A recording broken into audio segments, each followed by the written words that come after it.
A. It's a supersized serving at two iconic tracks. First, we'll all get giddy together, turning left on the oval at Charlotte Motor Speedway. Then it's off to Florida by the beach and the Daytona International Speedway for some roval action. Hard road course, hard oval.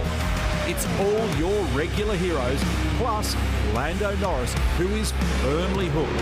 Formula One ace returns for a third bout in search of another win.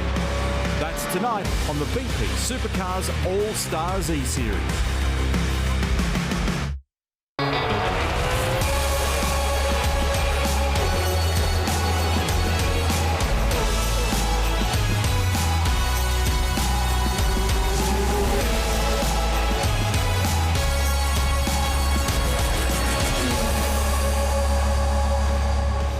Good evening, everyone. Great to have you with us for round 7 of the BP Supercars All-Stars E-Series 2.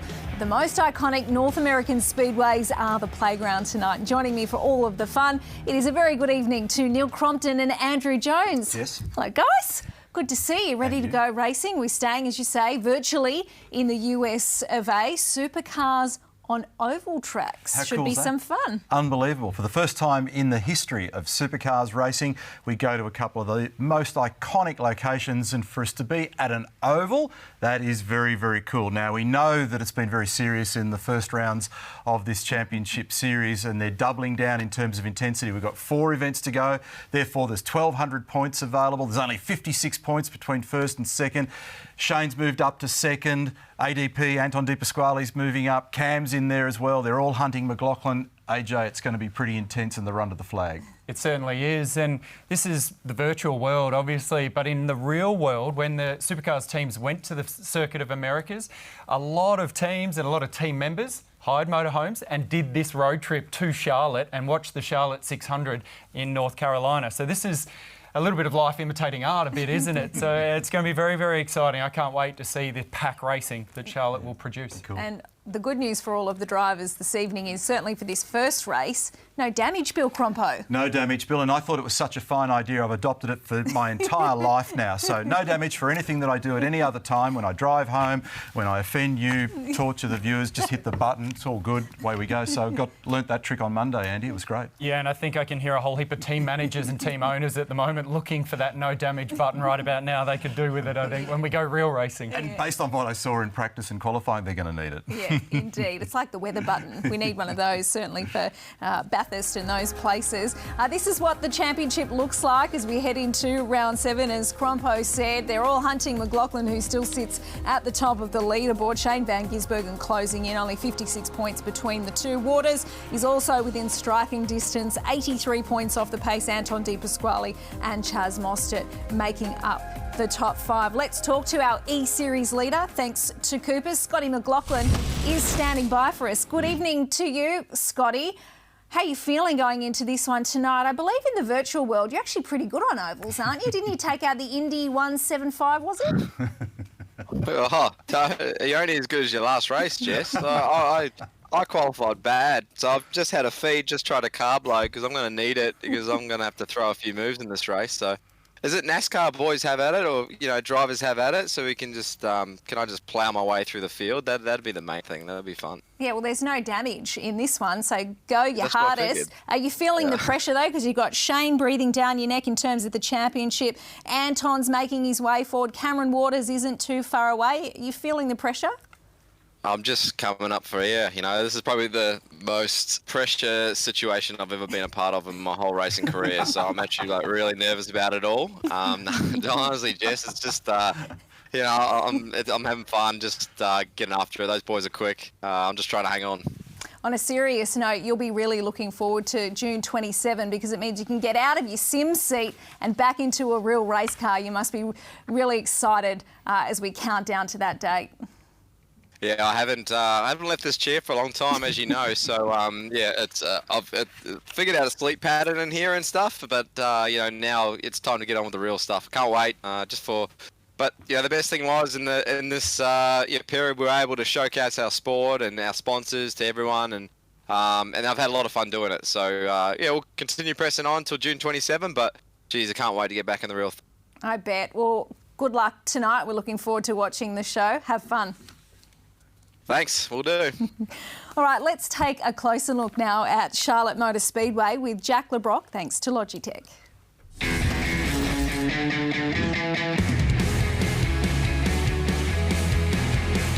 Hi everyone, Jack LeBrock here from Super Cheap Auto Racing. Yeah, pretty cool week for us this time around. We're off to Charlotte Motor Speedway, heading on the oval here, and probably like many others in the supercar field, probably haven't been on an oval before. So it's going to be something very different, and to be honest, I don't know if I'm doing it right, but I'll let me show you around this circuit. So start the lap, it's very important to get the best run possible you can to flow that speed. These tyres seem to only really last the one lap here. You can probably get a second out if you get a good tow, but yeah, this first lap's very crucial. So yeah, flat to here the first lap, try and hold as low as possible and just carry it as much speed as you can. So you really want to try and not wind too much steering lock into the car, because that washes off a lot of speed. So into this second bank corner, just rolling off the throttle to about 3/4 and then picking it back up, and the same thing again. You just try to minimise that steering input to get through that apex without washing off too much speed, and I think it wasn't too bad that lap there. So it's pretty cool. It's very difficult. I think it's going to be a massive challenge for a lot of us guys here. We haven't really done much of it, and myself and Cam doing a bit of a race run earlier today, and it was pretty tough over 35 laps. So looking forward to the challenge. It's going to be a little bit of a laugh, I think, with some of the guys who, like myself, who don't know how to race on an oval, but I'm sure it's going to provide some great entertainment, and I'm really looking forward to the challenge. So enjoy the night, and hope you enjoy the show. Jack LeBrock qualified very well. He'll start on the second row of the grid tonight as we take a look at Armour All qualifying. It was Anton De Pasquale taking yet another pole position. Neil Crompton, 6. He's a legend. It's an unbelievable performance. He's really good at being able to squeeze out this one-lap pace. And this, Jess, is like trying to learn to write with your other hand. Oval track racing. Marcus Ambrose did it very successfully. To be able to put together a campaign on these very different circuits, a completely different discipline to road racing that we've been born and bred with in Australia. And that young man, in fact, cut his teeth in European racing and junior categories here, and then long before he became a supercar driver. So to adapt that well, to grab an Armour All pole and to be able to do it, but they're going to get giddy. It's unbelievably punishing on the right front tyre. They will hurt along the way. Getting a draft is going to be a big part of the story, but Anton's ideally positioned. Yeah. Turning left for 35 laps. Giddy indeed, Neil, giddy indeed. All right, coming up next, it is time to go racing at Charlotte Motor Speedway. As we head to this very quick break, let's take a look at Rick Kelly's sim setup, and he's really up the ante. That's thanks to Repco.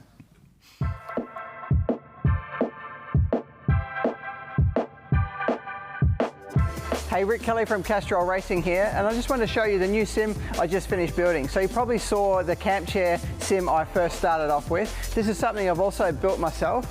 Firstly, I've used a couple of pieces of form ply from Bunnings, only $60 or $70 a sheet, so still nice and cheap, but obviously we've upgraded things along the way. Firstly, the OLED screens from LG, which are really awesome from a driving point of view. Sitting in here and being immersed in the environment you're racing in is pretty cool. But the sim itself, I've got a spare wing from work which had a little bit of damage, so I've chopped it up and stuck it on the back. I've now got an OMP race seat in here, so first time for me out of a camp chair this week. So you'd think the results might improve, but you're probably wrong there, because I've spent all week building the sim and haven't done any practice laps at all, so don't expect me to be up the front. But apart from that, we've got the Acer Predator computer up the front, the SimWorks pedals here as well, which I've been doing plenty of work with, trying to make the brake pedal calibrated right to the game and also feel like my race car as well.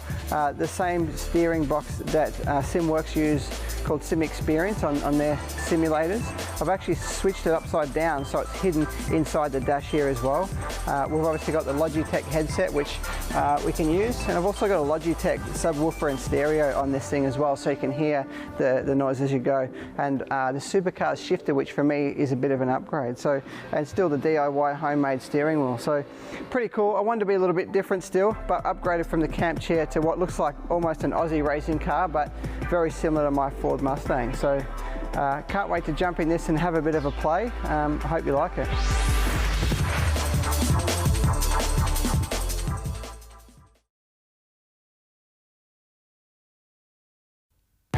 The BP Supercars All-Star E-Series is proudly brought to you by Shannon's, insurance for motoring enthusiasts. Like Dad, I've always been a Ford man. The Falcon Squire wagon was unloved in 1964, but turns heads today. The Americans call them woodies, but the panelling, it's just fiberglass and plastic. But it's a passion that Shannon's understands, which is why my Fords are insured with Shannon's. And now, so's the home. Call Shannon's on 13 46 46. Shannon's, insurance for motoring enthusiasts. Hi, my name's Bert, and I'm a big fan of the supercars. Huge damage! It's my job to make sure everything's clean. It's pretty easy to keep things clean while the drivers are working from home. Oh, Rick, you're getting crumbs everywhere. It's a lot easier to clean things up in the E-Series. Push of a button, he's back in pit lane. Still, not as easy as keeping your engine clean using BP Ultimate.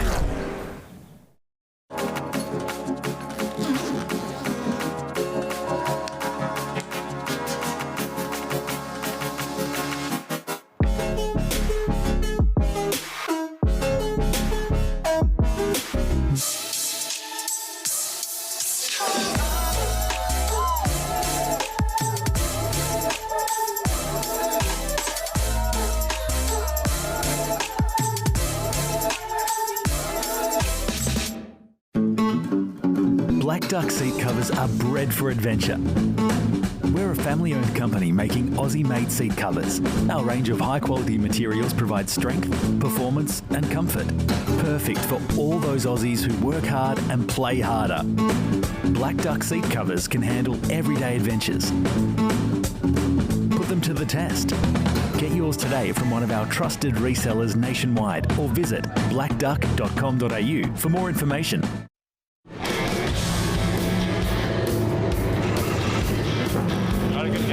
Go.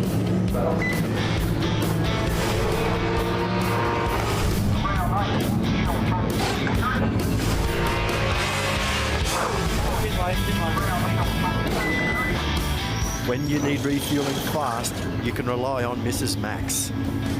Tasty, easy, speedy. If it's not a Mrs. Max, take it back.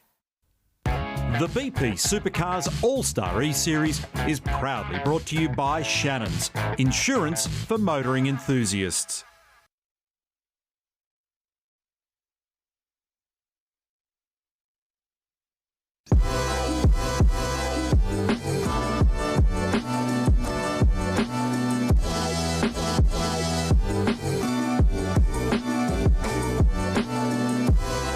Welcome back to the BP Supercars All-Stars E-Series. Anton De Pasquale will start from pole position for tonight's first race alongside Lando Norris, obviously Formula One star driving for McLaren, who just cannot get enough of our Supercars E-Series. He took his first win actually in the E-Series last week. For all the important race considerations for race 21, let's jump into the Hino Hub now with Neil. Charlotte Motor Speedway, Jess, North Carolina. We're right at the crossroads of where the good old boys ply their trade for NASCAR. It's the good young boys in Supercar that get a crack at it tonight. 35 laps, 84 Ks. It's a 1.5 mile tri-oval, 2.4 kilometres in our language. The start fuel, I beg your pardon, is fixed as it always is. Just a little under 2 litres per lap, and it'll take around about 25, 26 seconds to transit the lane, plus tyres. They will make a compulsory stop. There's the shape of our racetrack. So those 4 corners, it's a high bank. We're suggesting that there will be some trouble. The Vodafone, maybe it's a pace car tonight, will probably be deployed. There is that compulsory stop that I spoke about. 75 points to win it. The weather, as always, all around the world, locked on 18 degrees. Remarkable. Right side front tyre is going to die. And so keep an eye on that. They will really struggle. They'll have to manage it. And the stop, therefore, will be based on the intervention of the safety car and how you look after those tyres and what that lap speed is all about. I would dare say, Crompo, one of the biggest perks in the virtual world has to be the weather. Now, there are a lot of different considerations for all of our drivers when it comes to setup in their simulators. For more, here's Jonathan Simon, our E-Series pit reporter.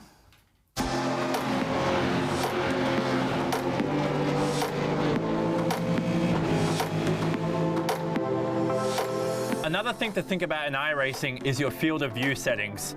At the moment, I'm running a field of view of 120, and it gives me a good view of the dashboard and the track ahead of me. Now I'm running a field of view of 155, and as you can see, I can see more of the cockpit than I can of the racetrack. So this is a terrible field of view to run in the simulator. This is not what you would see in the real world. So now I'm running a field of view of 80. Everything ahead of me looks slower. I can see more of the racetrack and less of my dashboard, but I have less spatial awareness of drivers around me, and that's the challenge of running a field of view that I would see in the real world. Now, since we're running an oval this week, drivers are going to adjust their field of view to find the sweet spot to give them those extra few tenths to climb them from the bottom of the standings to the top. Let's take a look at the truck assist starting grid. And Crompo tonight, rolling starts. How will they play out? Very different discipline, so it'll be interesting. And remember, turning left with a right-hand drive car, that does not happen in NASCAR. Here's how they'll line up from the Armour All pole: Anton De Pasquale and Lando Norris. He is a superstar at Eseries Supercar racing, and he's never done some oval track racing before like this. Jack LeBrock up there as well tonight. Fantastic performance. And how about this, AJ? Jamie Whincup, who's been really battling to get his E-Series game together in recent weeks. He's well and truly in this, so he either put it together nicely, got a great draft, or made something happen. Or used all of that talent that we know him for. He's brought it to the fore, hasn't he? Likewise for Bryce Fullwood, and a massive improvement for Mark Winterbottom. Likewise for Jack Smith. Personal best for him. He'll be starting in position 14. Will Davison is back in the field, and with support from Doric, which is fantastic. Alex Davison, their local legends, Gary Jacobson, Andre Heimgartner in the Ned Mustang. And how about Scott McLaughlin? He said to Jess a few moments ago, I battled in qualifying. I might have to embark on a no-damage mission to plough my way through the field. I think you can expect to see that. Scott Pye, Zane Goddard in car number 34 for Unit, followed by Nick Percat. New colours on the car this week. Hare and Forbes supporting Brad Jones Racing. Looking further afield, here's Chris Pither in the Coca-Cola car in position number 27. That is the truck assist starting grid. So the cars will roll around, as Jess said a few moments ago, for a rolling start. On the inside for Penrite and Erebus Motorsport, Anton De Pasquale has the pole. Gorgeous day, scattered cloud, 18 degrees, Charlotte, North Carolina. Hometown nearby Mooresville for Team Penske. And it is the home of many, many of the NASCAR teams. There's our pole sitter, and starting alongside Lando Norris, who can't get enough of this. It's his third appearance in the BP Supercars All-Stars E-Series. He's hooked. He loves it. His boss had a crack on Monday night, Zach Brown, and a big announcement just in the recent past that he'll be joined in 2021 by Daniel Ricciardo. Jack LeBrock, car number 55, and look at the Tickford cars tonight, AJ. They've gone all US of A with the numbering, NASCAR style. So look out for that. Jack's got the big numbers on the side of it there. Impossible to miss. I'm a huge fan of the big NASCAR numbers, and particularly this week as we look to go green here. De Pasquale gets away, cracks the throttle nicely, makes a tremendous start as a perfect roller and heads them off into one. Now remember, the tyres are cool. Van Gisbergen with the white wheels on car number 97 for Red Bull and the Holden Racing team. He sits up there in third. The dangers here, there are many, but understeering wide up into the fence is one of them. Getting the benefit of a draft is another thing that can work for you. Van Gisbergen sits it up high. LeBrock tries to dive down the inside and make a move. And one of the risks for De Pasquale is dragging others along with him. Check out the Dunlop speed now.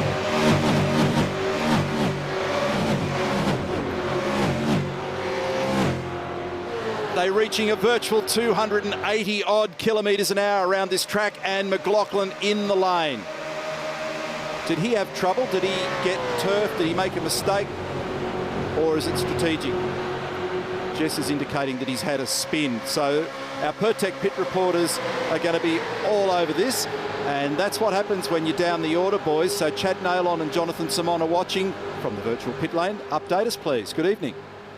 You're 100% right, Neil. Good evening. His trouble started in qualifying, and the race for the lead is still on right now with Lando Norris having a look at Anton De Pasquale. But Jonathan, he went off the bumper of Jack Smith, and that was very much an unscheduled pit stop. He spun in the pit lane. And he didn't speed critically, so no penalty for the Shelby Power Racing team driver. And the other critical part is he's a lap down now. You do lose a full lap making a green flag pit stop, which won't help him if we have a Vodafone safety car intervention. So it wasn't a planned pit stop. This is good stuff at the lead. Lando Norris working the outside of Anton De Pasquale. The lap is around about 30 seconds. Thanks for the update, boys. So troubles for McLaughlin down the order. And look at Norris now. Dives down the inside. De Pasquale up on the outside. Van Gisbergen tries to capitalise from position number 3. LeBrock is there as well, together with Chaz Mostert. Jamie Whincup, David Reynolds, who I spoke to earlier in the day. He's been battling on the road courses. He's thoroughly competitive out there at the moment in the Penrite car. And just look how hard Lando Norris is having to work to punch a hole in the air as he takes the lead away from Anton De Pasquale. Now, Neil, I've got a question mark over that start from Anton. Did he jump it? It's very easy to have the judge of fact in a standing start, but for me, it looked like the lights were still red. The green light hadn't dropped, but just when he led, he just dragged everybody along with him, and that for me was a sign of what we're going to see throughout this race here. It's going to be strategic as much as anything. This is going to turn into a 6-way battle for the lead, and we've got a new leader. It's Lando Norris for Mobil 1 and Arrow Racing. He leads Shane Van Gisbergen. De Pasquale's gone back into 3rd position. Oval track racing at its best. And then it's Mostert, LeBrock, Whincup. Waters has moved up now a couple of spots. Mostert has made ground up on the outside. And one of the real challenges here is trying to track everybody in your peripheral vision. It's so difficult to be able to see where everybody else is with oval track racing. There are those that are tucked in behind, left, right, in front. You've got to get it right. You get the turbulent air, you've got to get the benefit of the draft, you've got to make it all stick, and you've got to try and race. You've got to make sure you're not tilting your head too far to the left as you turn around to the left there. The right-hand side of the neck for these guys will be stretched out, that's for sure. Even in the commentary box. Lando Norris is the leader from Shane Van Gisbergen, Anton De Pasquale, Chaz Mostert, Jack LeBrock for Super Cheap. And down the inside comes Jamie Whincup, tries to squeeze a move here. Now, the other thing that'll be beginning to happen, and they'll feel it in the sim, is those right side tyres will be taking some punishment at the moment. They're on their Dunlop control tyres, virtually, and this is an effect in the way in which the sim game works. They will be hurting. This iRacing on an oval track has been spectacularly successful. And the very first time that we've seen supercars in action like this at Charlotte Motor Speedway in North Carolina. Looking further afield, we've got Cam Waters, Lee Holdsworth, Bryce Fullwood, Todd Hazelwood, and Frosty, who, by the way, has clicked over another digit today. Happy birthday, Mark Winterbottom.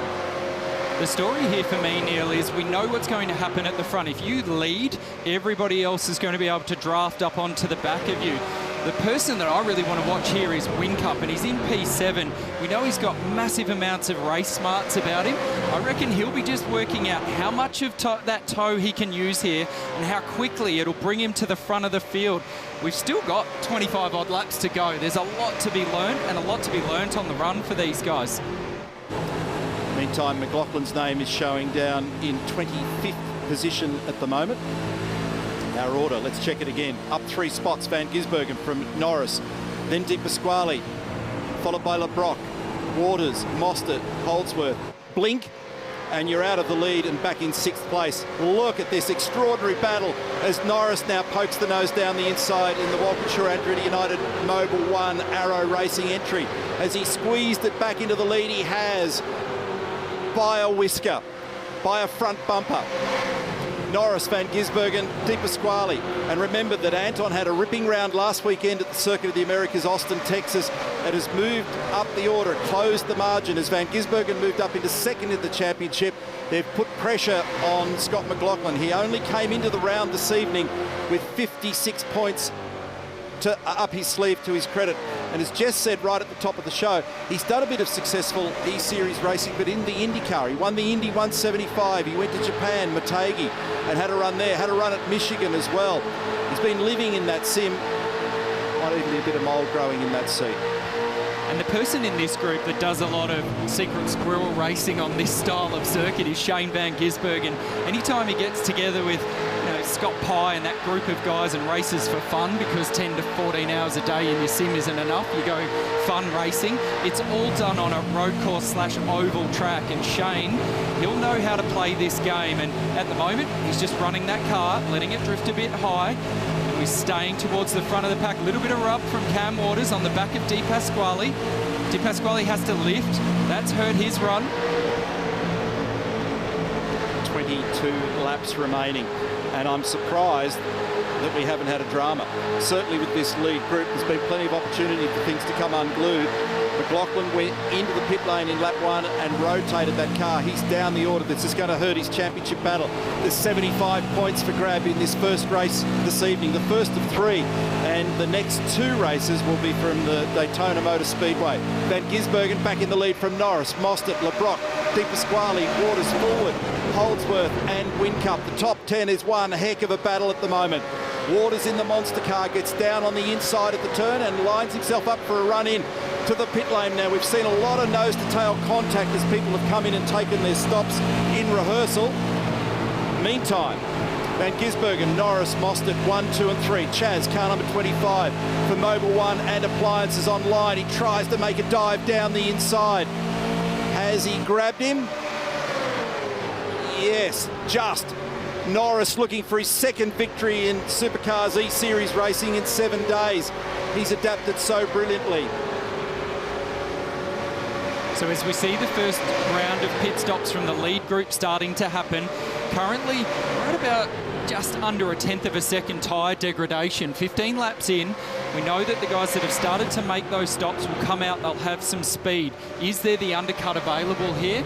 Sure, absolutely, but when these guys come back out on fresh tyres, they're going to come at them in the pack. This is where this is going to get really interesting for me. The Mobil 1 and Middy's Bryce Fullwood has jumped up the order here as well. This is a perfect time for a Pertec pit report, boys.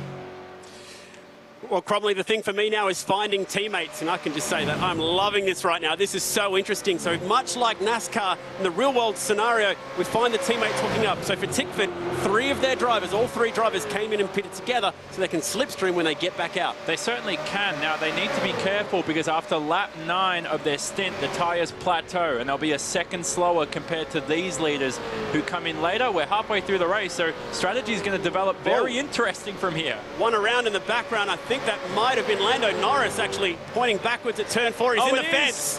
He's stuck against the fence, and that is one of the Walkinshaw Andretti United cars out of the lead pack. Now, he hit Jake Kostecki earlier on this evening before we came on air, and it was a monumental shunt.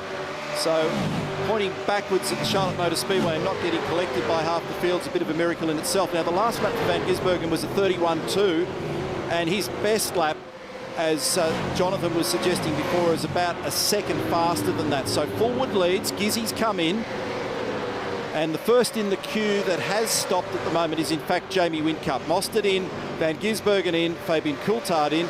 Spoke to Shane today from New Zealand, and he's starting to be a little bit concerned that because he's spending so much time doing this and he's now firmly thinking about late June as the rest of the drivers are, he's worried that he might pick up some bad habits, so he'll have to kick those in a hurry. And there's certainly a lot of chat within the driver group from that because, as you know, Neil, you experienced this on Monday night, that real car racing relies a lot on the feeling of what your bum gets in the seat, and at the moment they don't have any of that, and it's not like your eyes and your ears and your bum make up very clean 33.3% breakup of how you drive the race car. For me, your bum is about 70% of what you need, and at the moment they don't have it, and they're training their brains to use their eyes and their ears more than they need to. So there's a lot in this, and there's a lot of chat about when do I come out of post esports racing and get real and ready to go back real racing come late June. What you're talking about, there was no Monday night. I think I was in a coma. What happened? Tell me later. Bryce Fullwood is the leader from Macaulay Jones, and Will Davison is in 3rd position at the moment. The Tickford boys, as Chad suggested, are lining up at the moment to try and get the benefit of each other's straight line speed. LeBrock, Super Cheap Auto Racing behind the Monster Energy Ford Mustang of Cam Waters, who came into tonight's round in 3rd position. 83 points off the lead. Van Gisbergen on screen. Now, first in the queue that's got all this job done is in fact Cam Waters. I think Will Davison's the only one to actually be staying out there at the moment in the Doric entries. Great to have Will back in the field considering the trauma that he's been through in the last week? Yeah, really unfortunate for Will and Phil Monday and everybody at 23 Milwaukee Racing to hear that that team will no longer continue. Phil's been a very big advocate of Supercars racing for a long time. Big shout out to him for that support, and we hope to see him back, and likewise for Will Davison. Now, interesting here, Neil, was that Shane Van Gisbergen actually had a bump from De Pasquale trying to get in the pit lane. I thought he lost a lot of time from that bump. He ended up high and in the wall and had to cut down to get into the pit lane, but De Pasquale has had more of an incident. He looks like he's a little bit further back behind him. Yeah, Shane said today that he really thoroughly enjoyed racing Anton last week, and it was a good clean battle. So benefiting from getting in that little bit earlier is Waters at the moment, but big pressure. Jamie Whincup on screen, car number 88. He is now our leader over Jack LeBrock, Cam Waters, Lee Holdsworth, Shane Van Gisbergen, with Will Davison still out of sequence. So Whincup's done a brilliant job to adapt to this tonight, hasn't he? Absolutely, has taken to this so much better than he has on the traditional road circuit. He's stuck his hand up and he said, I'm not a sim racer. I haven't been doing it for a very long time. Unlike his teammate who's signed up for iRacing a good 12 years ago, Jamie is very, very new to this style of racing. And for me, when they've come to the ovals here, he looks like he's found his feet. We know he's a brilliant racer, Neil. It's been very well documented. You don't win the amount of championships that he has if you don't have a brilliant racing brain. And this week, he's doing a great job. Safety car here now, AJ. So they've gone full course yellow. And Whincup is our leader. Meantime, Will Davison has actually peeled off and come into the lane. So that sorts the field order out. Whincup over LeBrock and Cam Waters, Lee Holdsworth, Shane Van Gisbergen. I missed the contact between Shane and Anton getting into the pit lane. So Whincup had really good speed there in those last several laps. His last lap time was a 30.9. Time for an update from our Pertec pit reporters, Chad and Jonathan. What are you spotting? I'm just looking at Barney, the flagman, very enthusiastically waving that caution flag at the moment. Number of drivers were virtually begging for this, there he is, for this caution to come out. Scott McLaughlin, one of them, needed it badly. He pitted on lap 1. Lando Norris, another one. But I wanted to point out Chaz Mostert, he got pinged for speeding in pit lane, guys, so had to come in and serve that, which must have been for the exit because they didn't hold him during the pit stop, Jonathan. Yeah, well, we'll see about that. So definitely something we need to investigate. I think Barney's just thrown his shoulder out of the socket, by the way, as we watched him on the main straight. Now, other issues there as well is that some of the drivers a lap down will need to be waved around now onto the lead lap. And more critically, for Scott McLaughlin, who was forced into a pit stop, our championship leader, he's now back into the lead pack. He's in 14th at the moment unofficially, and he's right in there for the victory if he can keep it. But he's got to battle with about 20 drivers here for the victory. It's going to be a lottery come the end of this race. Yeah, this is going to be a really, really exciting finish to this one. And Jamie Whincup is leaving on an oval. Now, there might be another strategy call here. Do you go if you're at the back of the pack for a fresh set of tyres? And interesting, Norris and McLaughlin into the lane for tyres. They're going to be very quick on the restart here. It's going to be chaotic at the back. They're going to pass possibly 10 cars here on the opening lap. So a few wave rounds happening, a few guys going into pit lane, and Jamie Whincup getting perilously close to the pace car at the front of this pack. So strategies playing out everywhere. Watch out for the guys on fresh rubber. So, Chad, did you name Barney, or is that his official name? That is something that I think it was named by the NASCAR Twitter account, Narcasm, I think it's called, or NASCAR Sarcasm. Okay. And so Mike Joy gave him a bit of love during the NASCAR iRacing on Fox Sports. Very good. Thank you for that. I wasn't sure whether he was waving or beating it to death, but that clarified that. Jamie Whincup, Jack LeBrock, Cam Waters. Looking more like the flag drop at the Grease Lightning movie than waving a yellow flag out of the box there. Now, what was interesting, Jamie Whincup, when a couple of the other cars went past the safety car there, he actually, and we've seen him do this previously in the past, haven't we, to not very good effect, but he actually overtook the safety car there for a minute and then dropped back in line. So interesting to see how that one plays out, Neil. So Mostert copping the penalty that the boys discussed there a moment ago in the local legends entry, that is Alex Davison. So he's getting waved around so that he can get onto the back of the pack. So there's a bit of field sorting going on here at the moment as the field's been brought under control by the Vodafone safety car. Chaz Exotic at the wheel. Car number 25, Mobile One Appliances online.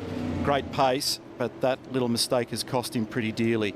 He came into the round this evening in 5th place, 325 points off the lead, 1,094 points to his credit. Remember, when we go to our next location very shortly, down to the Daytona Speedway, Chaz was a class winner there earlier in the year in the 24-hour sports car race. That's Chris Pither for Coca-Cola Racing. Todd Hazelwood for Brute Military Grade. Brad Jones Racing. Macaulay Jones. I've run out of coffee beans. I need to order some more. So if you can get to him on Discord, Nath, I need another kilo of those, please. Shameless sponsor plug there, Neil. Yeah, for you. Oh, no, it's actually for Macca. It's not for me. Yeah, but you'll end up with a kilo of beans out of it. So. Yeah, so Jack Smith, SCG Logistics for Brad Jones Racing. Yeah, so Macca actually does his own, what do you call it? Grinding? Brewing? What do you call that, Andrew? It's actually roasting. Roasting. I knew it was one of those things. I just do the drinking. I've got nothing to do with the rest of it. There's no point in grinding green beans. Yeah. They need to be roasted first before you grind them. So, yeah, Macaulay is a huge fan of his coffee culture, and he's teamed up with a roaster down in Melbourne there, and he's got his own brew available if you'd like to get hold of it. Neil's a huge fan, obviously. Yeah, I just drink it. I've got no idea. So here's the lineup. We've got just a little under 9 laps remaining. Whincup, LeBrock, Waters 1, 2 and 3. Then Holdsworth, Van Gisbergen, Dip Squally, Fullwood, Hazelwood, Heimgartner, Pye. That is the top 10. Just outside is Fabian Coulthard, Jake Kostecki, Matt Charter. We haven't spoken about this evening so far. So he's been driving in the Dunlop Super 2 Series since 2015. He's participant in the series again in 2020. He's out there from the Dunlop Super 2 field as a wildcard entry tonight. Quick update from the boys in the Pertec pit lane with the Pertec pit lane report. One thing to watch out for on this restart, Scott McLaughlin was a little bit steamed up getting turned around into pit lane so early on. So just watch him. He's starting a few cars behind Jack Smith. And I'm predicting fireworks if he can catch that SCT Logistics Commodore. And that'd be a real shame for Jack Smith. He's on for one of his best results right now. Tough one. So this is going to be interesting, Crompo. We'll look out for this at the start. He's an angry man, as you can see. He doesn't look happy near the rear of the field. We're about to go green this time out. The pace car lights are out, though. Hard to imagine how you can get emotional driving a simulator. I don't understand it at all. Jack LeBrock, Jamie Whincup, Cam Waters. And remember also, which I didn't mention in the Hino Hub, AJ, that these races are measured both by laps and time certainty. So this one will go time certain because of the pace car intervention, getting the terminology right. I'm going to go back to your comment about Monday night. It didn't seem like you were not having that much fun. It looked like you were having a ball, but the way you're talking tonight, it sounds like you've had a bit of psychology work done in the last day and a half. It was addictive, but not successful. Whincup leads them away. Green flag. Bernie goes berserk. No, Barney goes berserk. Billy goes berserk. Neil loses the plot. Whincup, LeBrock, Waters, 1, 2 and 3 from Van Gisbergen. So Shane showed great pace about 2 or 3 laps into that tyre cycle, didn't he, off the start at the very beginning of the race. So let's see how he goes. In fact, let's have a listen to the way in which he treats the throttle around here. There's a bit of a misunderstanding about ovals that you're wide open, flat out the whole way around. That's not the case. Listen to this.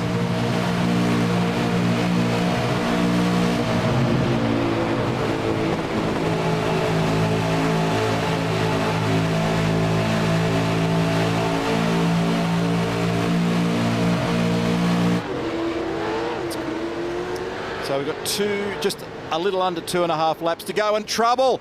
And LeBrock gets checked up with Whincup. They hit the wall into the safer barrier, and I believe that Norris and McLaughlin have tangled at the back of the pack here somewhere as well. Waters is our leader. This will do his championship a power of good if he can keep it glued together. Shane Van Gisbergen's in there as well and now nudges his way through to the lead in a great manoeuvre. Bryce Fullwood looking very competitive up on the outside in a stoush for 3rd or 4th. Van Gisbergen, Waters, Fullwood is the official order at the moment. And Waters jammed under the rear wing of the Holden. You do not want to be leading at this point here, Neil. This is a game of cat and mouse. SVG, he holds all the cards at the front of this queue. He'll be driving down on that blue line, flat out. Look at him, blocking Waters. But the guy with the big run is Bryce Fullwood on the outside. We've got a little less than 1 lap to run. Shane Van Gisbergen, who has been closing in his quest for the championship lead, is getting closer to another victory, but as AJ suggested, sometimes leading on the last lap is not the place to be. He is neck and neck with Bryce Fullwood. This is potentially Bryce's best result if he can make it stick. Cam Waters in here as well. They could go 2, maybe 3 wide. The checkered flag is out. This is going to be a massive blast to the flag, and Does Van Gisbergen hang on? Oh, these two, they might have actually squeezed another lap in. I think they actually beat the time certainty. So Van Gisbergen is clinging on to the lead by his fingernails. Waters down the inside. They have squeezed another lap in. We didn't quite get the math right. Look at the way in which these things are sliding around. Waters has now got control. He's got the big grimace going. There's contact, monstrous contact. Van Gisbergen trips over. Waters trips over. Heimgartner trips over. Who is left in the lead? Cam can see the funny side. Has Shane got there? Was there a checkered flag? Yes. Van Gisbergen has won it. What a wild, wild conclusion to that. And it wasn't only what was going on at the front there that was providing the entertainment. Shane Van Gisbergen did a brilliant job. He got the win over Cam Waters. Fabian Coulthard would ultimately be third. Bryce Fullwood was spinning across the line, but Anton De Pasquale ended up 15th there. He was right on the back of that group. And as Fullwood ended up in the fence, likewise for Van Gisbergen, De Pasquale went around and went a long way down the order. So we were certain of the fact that the time certainty was going to grab them, and they were so quick based on the drafting on that last lap. They crossed the control line with just enough margin to get the job done, and Shane got there in the end. That was a pretty cool race, wasn't it? I didn't even get to talk about incident points or any of that stuff, and obviously with no damage they could get away with murder, and in some cases they did. So how's that? McLaughlin ended up down the bottom, and contact late in the game for Jamie Whincup. It was a ropey run in the end also for Lando Norris, who's been getting a dream run in the recent past. So Koala race highlights. Missed a perfect opportunity to drop a little boogity in here as Barney went crazy off the start, but I could get it into the replay. And that was that brilliant jump from Anton De Pasquale. I questioned it, but there was no such issues. But one thing it did show us right from the outset was when you had a big lead, you ended up dragging everyone behind you right up to you really quickly, and that would set the tone for the remainder of the race. We saw some brilliant pack racing, no more brilliant than SVG. He was on the outside and he was running that high line to such good effect. Little tap, little bump and run there from Cam Waters on De Pasquale. He held on to it well. Heck of a battle though for everybody, wasn't it, in the closing stages? So we had 2, 3, 4 wide on occasions, and the battle pack really stuck together in a block of 6, sometimes 8 cars. I actually thought that they might hurt a little bit more in terms of tyre behaviour than ultimately was the case. But Jonathan was suggesting that by the time they get to lap 9, those times were really tapering. So check this out. Macca will be chewing the Nurofen. There's Lando Norris. I reckon that I caught that on about his 25th rotation. Whincup and LeBrock get together. That revealed Cam Waters in the lead, and at this point everybody's blood pressure was up, including the commentator, and I don't think anybody knew where anybody was. It was just keep your foot jammed in the throttle and see whether you can get to the point where the game told you to stop racing. So in the end, 75 points goes to Shane Van Gisbergen. Cam Waters keeps his championship hopes alive, and Fabian Coulthard another podium. Yes. Indeed, supercars plus ovals equals a winning combination. Wow, what a finish. What on earth could possibly happen at Daytona? Time for a quick break as we reset for more racing. This is the perfect time to refuel thanks to Mac Delivery. Get all your favourites from McDonald's delivered straight to your door, contact free. We'll be back right after this. Have you always wanted to be a Supercars commentator? Well, now's your chance, thanks to Shaw, presented by Jans. Head to the Supercars Facebook page tomorrow and post a video of yourself commentating over the supplied vision on Facebook or Instagram with the hashtags Commentate the Stars and VASC for your chance to win.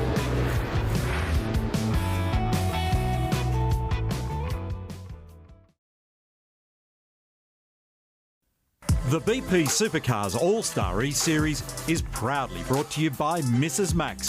Refuel with a Mrs. Max.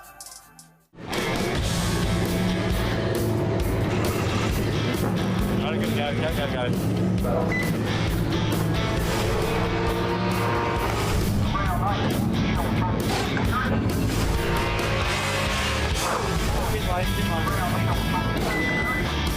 When you need refueling fast, you can rely on Mrs. Max. Tasty, easy, speedy. If it's not a Mrs. Max, take it back.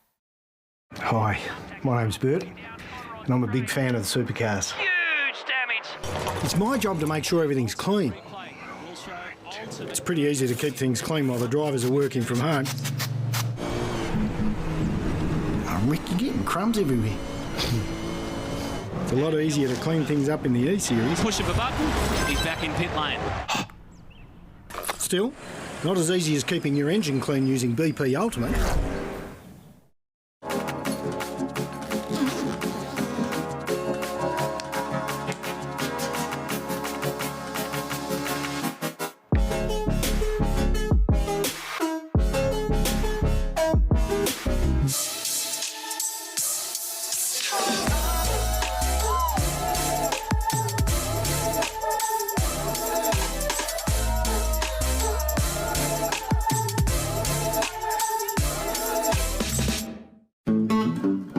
Black Duck seat covers are bred for adventure. We're a family-owned company making Aussie-made seat covers. Our range of high-quality materials provides strength, performance and comfort. Perfect for all those Aussies who work hard and play harder. Black Duck seat covers can handle everyday adventures. Put them to the test. Get yours today from one of our trusted resellers nationwide or visit blackduck.com.au for more information. My passion for cars began when Nana and Pop bought their new Toyota Crown. It was Nana's, really. She loved that car. We went everywhere in it. My passion now is just the same, even though my cars are a little different. I've still got Nana's car, couldn't part with it. And I reckon if she was here today, she'd be insured with Shannon's too. Call Shannon's on 13 46 46. Shannon's, insurance for motoring enthusiasts. The BP Supercars All-Star E-Series is proudly brought to you by Mrs. Max. Refuel with a Mrs. Max.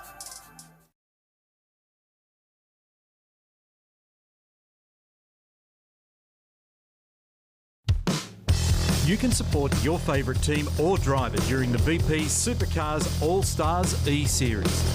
Purchase your Supercars Championship or team merchandise today. Head to supercars.com/merch.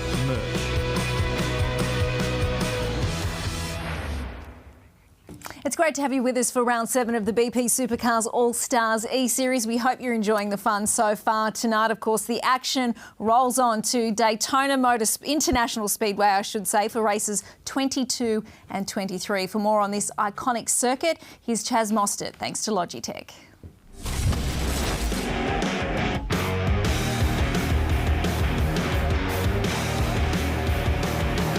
Yeah, obviously been to Daytona, so won the Rolex 24 Hour there at the start of the year, so it'd be awesome to drive a supercar around there. I'm not sure how it'll go with the banking, but we'll have some fun and no doubt it'll be entertaining.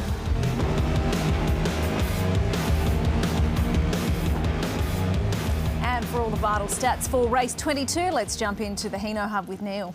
Our next location, Jess, is a ripper at Daytona International Speedway, race 22 of our BP Supercars All-Stars E-Series, a roval, 10 laps, 5.7 kilometres, 12 turns, about 57 clicks of racing around here. The fuel set as it has been at 65 litres. It'll take about 31 seconds to get through the pit lane, give or take. There's a whole bunch of hot spots at this location. Got to keep a very close eye on because remember, they're transiting a combination of both the oval and the road course. So they'll be dealing with banking, they're dealing with chicanes, and they're dealing with places where things can go wrong. I think there'll be a pretty significantly high probability of there being a safety car. There are those hot spots that I talked about. We've marked them up on the map for you. So all of the little places where you can pass down the inside and potentially crunch into somebody. And here are the things to consider about this one. They qualified for the grid lineup in this one. Compulsory pit stop once again, 75 points to win. And we're expecting stops anywhere between laps 2 and 7, depending on who you're racing and how much fresh air you've got. Now, AJ, earlier in the year, Chaz Mostert, who gave us that little preview just a few moments ago, an unbelievable career moment. There are the boys up on screen at the moment. To win in your class at the Daytona 24 Hour, a huge career highlight, wonderful opportunity for him. just to be given the opportunity to go and race there, Neil, is a massive achievement in any professional motor racing career. But to go there and win and come home with a Rolex is an amazing achievement. And Chaz asked during the week, will there be a Rolex given to the winner this week? Unfortunately, Chaz, we can confirm Neil's going to give you his. Oh, well, in fact, it could be a virtual Rolex. Yeah, exactly. Either or, they're both the same. Now, another guy that's been there is Shane Van Gisbergen. So he's had 5 visits to Daytona. He was second in class in 2015. Truck Assist starting grid lines everybody up for you. You can see where your favourite drivers are from the pole, and they now share the same number of poles, Anton De Pasquale and Shane Van Gisbergen. Chaz Mostert is alongside Shane. Anton De Pasquale, I just spoke about Scott McLaughlin looking to make amends. Scotty Pye, Lando Norris, who didn't have a great run despite the pace he had just a few moments ago at Charlotte. Cam Waters, Jake Kostecki, Lee Holdsworth with a big number 5 on the side of the car. David Reynolds for Penrite alongside him. Fabian Coulthard out of position number 11. Gary Jacobson for Yellow Cover and Matt Stone racing alongside. Happy birthday, Mark Winterbottom today. 13th position for him and his teammate, former teammate, Jack LeBrock. Andre Heimgartner, position number 15, car number 7 for Ned Racing. Bryce Fullwood a few moments ago was impressive, wasn't he, AJ? That run that he had on the oval was absolutely mega. Yeah, and if we had have gone time certain like we thought we were going to, he would have actually been granted the win. So unfortunately for Bryce, he didn't get it, but a huge performance. Alex Davison will start 24th, and then we'll go back to Rick Kelly and Chris Pither on the second final row of the grid. What about Rick Kelly's new rig? So he started out in a camp chair and nailed some wood together and had the sim going, and week by week it keeps escalating. He'll have a Formula 1 car by the time we get to event number 10. Here's Scott McLaughlin looking to make amends from that ropey run for him at Charlotte Motor Speedway. So ended up down the order. That's going to dramatically affect his points tally. So I think that was an aircraft in the background. Call me a plane spotter, but I reckon there was an aeroplane in the background there. It is, and Jonathan mentioned during qualifying that there is an airstrip behind the circuit here and in the game. There are no COVID-19 restrictions, so the flights are taking off and coming in. They've got masks on and they are spaced between the passengers, so that's okay. All right, we'll have another rolling start. So remember that we part oval, part road course. A couple of drivers in the field have had some exposure at this location. And this is a complex racetrack. Will Davison for Doric Racing, and really difficult news for he and his former sponsor Phil Munday just in the last 7 days. Unfortunately, they won't be participating through the balance of the Virgin Australia Supercars Championship, and really disappointing. And you know, we're having a lot of fun doing something that we enjoy and celebrate tonight, but that's a really tough career moment for Will. So even to front up and actually be a part of this tonight, great sportsman. He spoke to us on Fox Sports Sidetracked earlier in the week about it and has handled himself brilliantly. And we're all collectively sad to see Phil Munday go, and I hope, fingers crossed, that those circumstances can change at some stage. Yeah, I think we all do. Neil, you mentioned about the circuit layout here, very, very technical. Like the event that we were just at Charlotte, the draft here will be super important, particularly on the run out of turn 6 all the way up to turn 8, and then likewise out of 11 back to turn 1. Norris and Rick Kelly are both starting out of pit lane. They did not make the start. We have gone green at Daytona for the first time in the history of supercars racing. And our leader is Shane Van Gisbergen. He's got a vast amount of experience at this location. 5 times he's done the Daytona 24-hour. Chris Pither rotating in the Coke car in the background. In fact, Shane was there earlier in the year driving a Lexus back in January in the endurance race. And he said to me today that in 2015, when he was second in class in the Alex Job Porsche, he was incredibly frustrated because he missed out on the class win after 24 hours of racing by 6 seconds. And a touch and a tag. Chaz Mostert touching up the back of car number 99, Anton De Pasquale. He cleared the throttle and gave him space and let him recover again. Smart play. Van Gisbergen, De Pasquale, Mostert, then Scott McLaughlin, and Chaz had a big tank slapper on exit there as well. So now they go back into the oval that you were talking about. And Chaz will need to be careful here. As soon as you excite the rear tyres within the iRacing platform, it takes them quite a while to recover, and you could just see that Chaz just battling to try and get on the throttle there. This will give an opportunity for the Dunlop rear tyres to calm down a little bit, but they won't be calming down while Cam Waters is into the back of him there and just making the rear of that car light as they try to break the chicane. And McLaughlin ran incredibly wide then, actually took to the grass and lost a pile of lost a pile of ground, so he's actually got a yield in that process. So the order at the moment, having moved up a spot, Anton De Pasquale's gone to second behind Van Gisbergen. Mostert, Waters, Holdsworth, and McLaughlin even further down the order. Scott is now showing in 10th position as a result of all that. That was a radical move. So very easy to get yourself lost between the concrete walls on this track. It's got a high level of complexity. 5.7 kilometres, a lot of racetrack.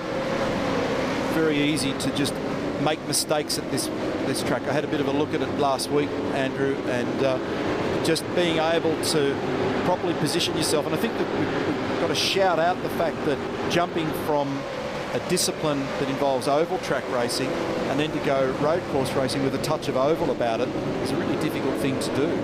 And that's a really good point, because everybody thinks that every time we get onto an oval, it's just turn left, go a little bit straight, turn left, go a little bit straight. It's all quite simple. There's a lot of gamesmanship. There's actually a lot of racecraft involved in that. And then when we come here, there's a massive amount of mix between the two. So you've got to be able to work out where you're going like this to be able to place your car correctly to utilise the slipstream. Scott Pye saying to Scott McLaughlin here, hey mate, you've just come back on, you're slow and I'm going to help you get out of my way. So that's unfortunate. Scott McLaughlin's day has just gone from not really that good to completely bad, unfortunately, with some help from Scott Pye. But where I was going with that point, Neil, was that this is a mixture of the two. So you're in and out of two different driving phases. And for these guys, they've all come up through junior categories, things like Formula Ford. They'll be all going back to those days where they've been taught and learnt how to use that draft and that aero effect as efficiently as possible. So tough deal for Scott McLaughlin. Some great racing going on up and down the pack at the moment. De Pasquale has snuck back into second place. We're going to go back to the Pertec pit reporters for their observations. Chad? So, Neil, for the first time since race 1, round 1, Phillip Island, 7 weeks ago, we have a new championship leader. Shane Van Gisbergen has been stalking and catching, and there's a bit of drama in the mid-pack here. Scott McLaughlin, and has finally taken that championship lead off him. He was 19th in the championship, 186 points back, and Jonathan, has been an amazing comeback and a terrible night for Scott McLaughlin, compounding that as well. Yeah, exactly. So 7 race wins in total, including tonight for Shane Van Gisbergen, and 6 poles later, he's officially got the championship lead, only the second driver to do so in the series. And it's a good time as well. You've headed to the Pertec pit reporters. The Pertec pit window opens too for all our drivers. Yeah, there's a bit going on right now, so I wouldn't be surprised if someone jumps out of this little battle pack early. Yeah, and right on cue, Chad. Nice work. So in the NTI, Matt Stone Racing entry, Jake Kostecki gets nailed by Zane Goddard. That's a bit ugly, so the team debrief will be interesting.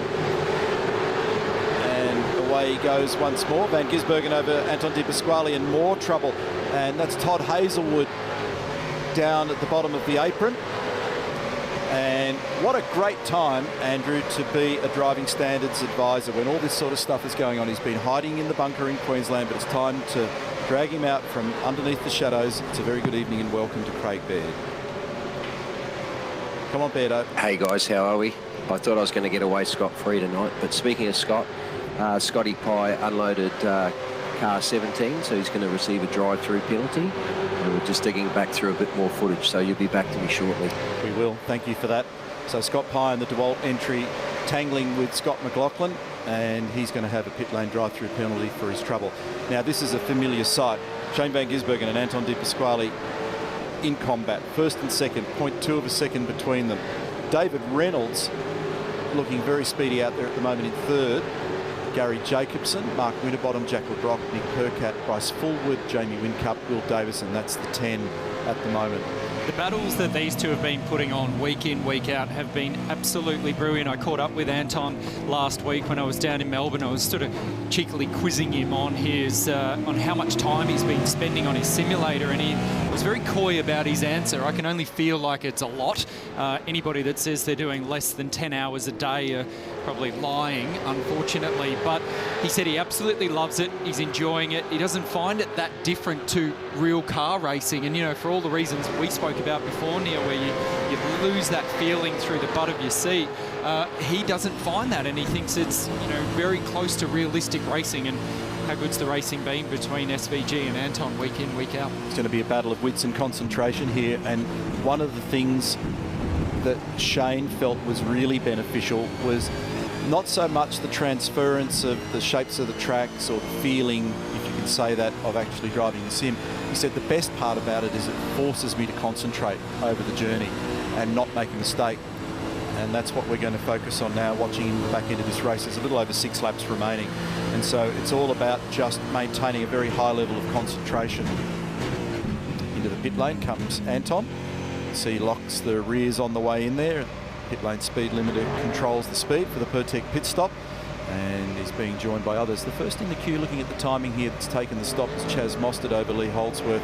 Saw Lee in the truck assist car mowing the grass a few minutes ago. So Van Gisbergen over Reynolds now, and Mark Winterbottom in position number 3 from Nick Percat with Hare and Forbes support on the Brad Jones Racing car tonight. 31 odd seconds on average to be able to come in, take the service and get back out. Was that the shortcut there on the inside of the Vodafone safety car? Not something we normally see, but legal within iRacing by the look of it. They're a competitive bunch, aren't they? It doesn't matter whether we're iRacing or real racing. They will look for any small advantage that these guys can, and it doesn't matter whether it's shortcutting the circuit or not. And you know, for me, these guys are allowed 20 incident points throughout this race. It's basically an opportunity to work out where they can gain the most over the race distance by shortcutting the circuit and using those to good effect. On that topic, 25 points it was. Incident points is the credit that you start with in the first event tonight. So the race that we're looking at now is 20, as you suggested. And then our longer race, which is still to come, is 25 points. And just a trap for young players here, if you're looking at the Vodafone stats of who's pitted and who hasn't, remembering that Rick Kelly and Lando Norris on screen here, they started from pit lane, which artificially shows a notch against their names for having pitted when they're still to actually take an active pit stop.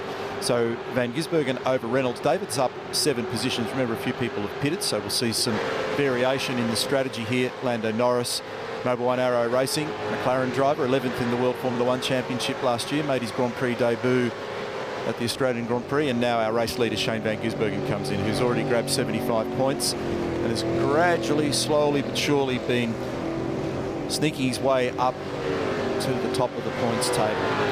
He's got an epic battle going with Anton De Pasquale right at the pit lane exit for Shane. So it would have been much more familiar territory for both Shane and for Chaz tonight, having been around this racetrack. Very high banking at Daytona, and a very cool place to watch the sports cars at the 24-hour race. Did that lots of years ago, and have a look at the rejoin. So he sits right in behind Anton, and so that's telling. So this is the battle, and now the position's somewhat reversed, and that's Macaulay Jones just off in the distance in the cool drive entry. No doubt, Neil, your comment about both Chaz and Shane Van Gisbergen having raced here genuinely in real life, the amount of detail that iRacing go to replicate these circuits just will have helped both those two guys to be able to get on top of this a little bit quicker than everybody else. And we saw that right at the get-go of this race. Chaz Mostert looking far more comfortable than those guys that he was racing around. So Macaulay Jones just sits up high on the banking at Daytona. In Florida, having been in North Carolina. Still 18 degrees. Typically it's warmer down there. McLaughlin is actually the leader. He hasn't stopped at the moment, and he's trying to recover from a tough day at the office. And this great battle going on between Anton and Shane. There's David Reynolds, who's been trundling along quite quick this evening, both the Speedway and here. And in behind him is Lee Holdsworth in the truck assist car. We saw him in the grass before. Bryce Forward did a nice job at Charlotte in car number 2 for Mobil 1 and for Middies. Originally out of the Northern Territory, and as the Dunlop Super 2 champion, making a name for himself in the Virgin Australia Supercars Championship. Great opportunity for Walkinshaw Andretti United this season, and we're looking forward with the calendar that was announced earlier in the week, the Virgin Australia Supercars Championship, of returning to the Northern Territory later in the year for our annual race at Darwin, which is one of the calendar highlights. There's some highlighting going on out there at the moment. In fact, Bryce has just been tagged. I think Fabian was in the middle of that. Lando was in the middle of that. Scott Pye was sitting in there as well. And Bryce trying to untangle himself from the mess. So was Fabian. And Lando Norris on screen. So Anton De Pasquale's got 0.2 of a second. It's as though those two are on a tow rope. De Pasquale over Van Gisbergen, and that's the new livery on Will Davison's car off in the background there at the moment. BP Ultimate Replay, AJ. Let's have a look at this and unravel what happened. Who did what to who? Now, it was always inevitable, wasn't it? This was going to happen at some point. When you've got a group of competitive guys, you've got Scott Pye in there, Lando Norris, Fabian Coulthard going backwards, Bryce forward. He looked like he was the one that initially got tapped in the rear, but they're all coming off these wide, high banking ovals, and then they all funnel down into this tight little chicane. It was bound to happen, wasn't it? Particularly when there's no downside to crashing in iRacing, so nobody's going to give. They all want to fight pretty hard for their position, but unfortunately, they've all lost out. So we'll follow this battle here. This looks like Nick Percat in the Heron Forbes entry. He's got some pressure from Scott McLaughlin behind him. The birthday boy, Mark Winterbottom, following them. And this is this high banking section that I was just talking about before. Plenty of space, and you can use the tow and the slipstream effectively to be able to draft up. Look like Jake Kostecki there helping Nick Percat onto the back of him. Van Gisbergen over Anton De Pasquale. Chaz Mostert, Gary Jacobson. Nice run for Gary. Jack LeBrock, David Reynolds, Lee Holdsworth, Jake Kostecki, Nick Percat, and then Scott McLaughlin has actually been able to squeak his way back up the order. Bunnings Trade Power Pass. We'll have a look at this. So remember, after the pit stops, they reversed their order and then down the inside. I saw a glimpse of this shot before and I wasn't 100% sure when and how it was done. This tells us the story. So Shane Van Gisbergen sneaks down the inside, puts a move on his rival. Bunnings Trade Power Pass tells the story in the replay. So, and in fact, Shane's now opened up a decent margin. That's probably the biggest margin that we've seen for quite some while. So we've got a little over 2.5 laps remaining now, and I can see from the commentary box down into the virtual pit lane, and our virtual pit reporters are busting to jump on the microphone. Go.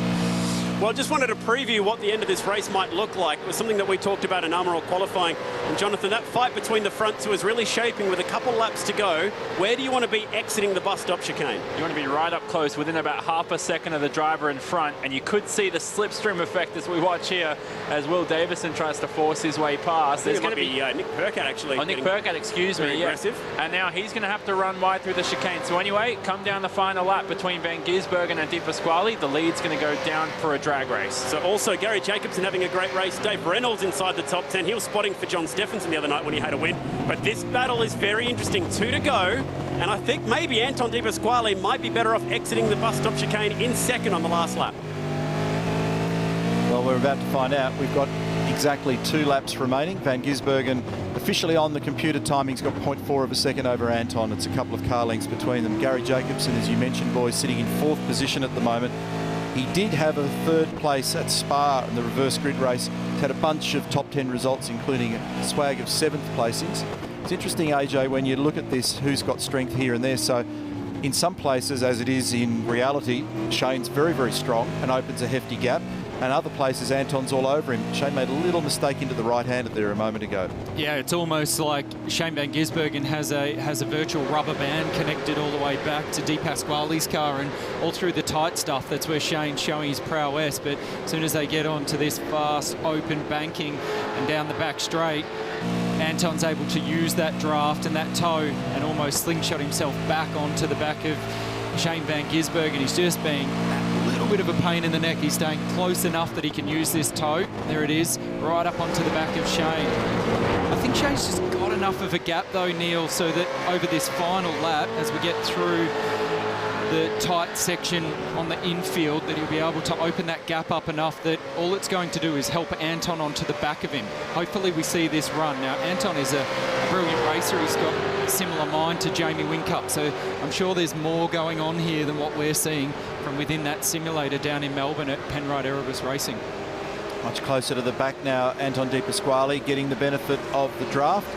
Gets that down to 0.2 of a second, that margin on the computer timing. Incident point-wise, there's not a lot going on out there at the moment. I think the most I've seen is 5 or 6 points, and so they've got plenty of credit up their sleeves, which means that you could exploit track limits.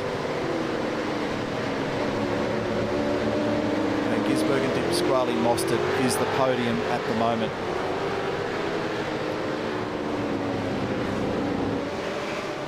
And interesting when you just watch them through the infield section, as I said before, just who's strong in various places. So there's a couple of spots where Anton makes really solid ground on him.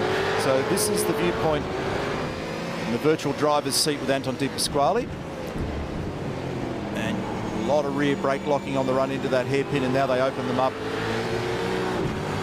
And he's actually on the radio in the background talking about the rear tyres hurting on that car at the moment, Anton De Pasquale. So, and that's what the cockpit shot is showing us. And in real racing, Neil, we see what Anton's doing there, where he's turning in narrow and he's able to finish the corner narrow, suggests that he's got really good front turn in the car, but we know everybody has the same setup. So it's come back to a driving style. Look how tight Anton is. He's able to finish more narrow, and that suggests he's just trying to look after those rear tyres. Half a lap remains now in our first race ever for Supercars at the Daytona International Speedway in Florida. Our leader is Shane Van Gisbergen. He may shuffle his win tally onto 8 as a result of this and grab another 75 points. The checkered flag is out, and Shane Van Gisbergen is going to get this one done. So well done to Shane. 8 victories now in the BP Supercars All-Stars E-Series over Anton De Pasquale, who officially came home 7/100ths of a second behind him. Chaz Mostert gets on the podium 9 seconds adrift. Shane puts his signature on the road at Daytona. He's picked up that magical victory that eluded him in 2015 in class. And Gary Jacobson, awesome job for Matt Stone Racing and Yellow Cover in 4th position. David Reynolds, I reckon that'll be David's best race result for the Penrite Racer. I'm going to go back and look at what he achieved there. So he was 5th in the reverse grid race, number 9 at Bathurst. So yes, that is the best result for David Reynolds. We'll have a look at our race results now and confirm where your favourite drivers have lobbed into the field here. BP Ultimate results: Daytona International Speedway, Van Gisbergen, home by a tiny margin over Anton De Pasquale. From Chaz Mostert, Gary Jacobson, David Reynolds. So excellent results for both Gary and David. Jack LeBrock, Scotty McLaughlin, nice recovery work to be able to climb back up the field there. Then Lee Holdsworth, Nick Percat, Jake Kostecki, a top 10 result. Todd Hazelwood just outside the top 10 from Whincup, Heimgartner. Lando Norris also recovering pretty well. Remember, there were quite a few drivers who got tangled up in some messy midfield brawling. We saw a number of people off in the grass. So, first race at Daytona done. And next up, we'll have a much longer one. Koala race highlights. And so we'll watch this again from the start. It was a ripping start, AJ, by Shane Van Gisbergen. It was a tough start for Chris Pither in the background, who was in all sorts of strife and some real wild stuff in the early laps. Yeah, there was this moment here. Scott Pye just got into the back of Scott McLaughlin, turned him around, coming down off the banking. Craig Baird confirmed that Scott Pye would receive a drive-through penalty for that. Lee Holdsworth, look at him, the go there, just popped his shoulder out, doing similar damage to Barney, the flag marshal, did earlier with an arm injury. And that was wild, so a bit of nose-to-tail contact that saw Jake Kostecki in strife and then nailed by Zane Goddard. So I think all the Matt Stone Racing cars managed to find each other down there in the left-hander. They've got their own separate E-Series competition going too at the moment as well for junior drivers, which is a great initiative. Great battle has gone on this evening between Shane Van Gisbergen and Anton De Pasquale, as it has been brewing in recent weeks. And in the end, he rolled out of it and left the margin to a very tiny fraction on the computer timing, but he had control of the race the whole time. Got to sign off with a smile, Shane Van Gisbergen, 75 points for his trouble over his mate and rival Anton De Pasquale. Another great race, Jet. Indeed it was, and it means now that Shane will start from pole position for the very next race, of course, staying at Daytona. It's time for a very quick break. On the other side, the third and final race of the night. Who will collect that 150 points up for grab? You'll find out next. Congratulations to this week's Local Legends winner. You could also win weekly prizes across the Supercars All-Stars E-Series, including your own Local Legends simulator valued at over $10,000. To enter, share a photo holding a Local Legends pack on your Instagram or the Local Legends Facebook page with the hashtag #WinWithLocalLegends to go into the draw to win.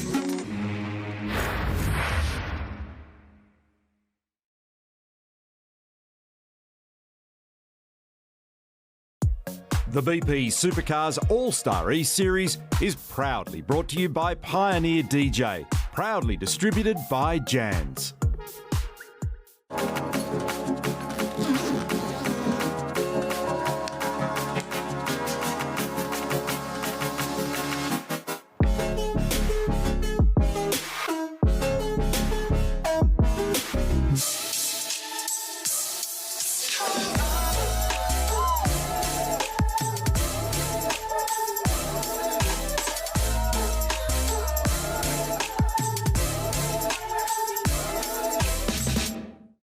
Hi, my name's Bert, and I'm a big fan of the supercars. Huge damage. It's my job to make sure everything's clean. It's pretty easy to keep things clean while the drivers are working from home. Oh, Rick, you're getting crumbs everywhere. It's a lot easier to clean things up in the E-Series. Push of a button, he's back in pit lane. Still, not as easy as keeping your engine clean using BP Ultimate.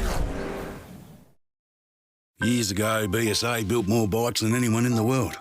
Beautiful, handcrafted, proper works of art. Real enthusiasts understand. And Shannon's, of course. Young mixed passion's a bit high-tech for me, but deep down, it's the same. And Shannon's understand that as well. Which is why Shannon's insure our bikes, cars, and now, even our home. Call Shannon's on 13 46 46. Shannon's, insurance for motoring enthusiasts.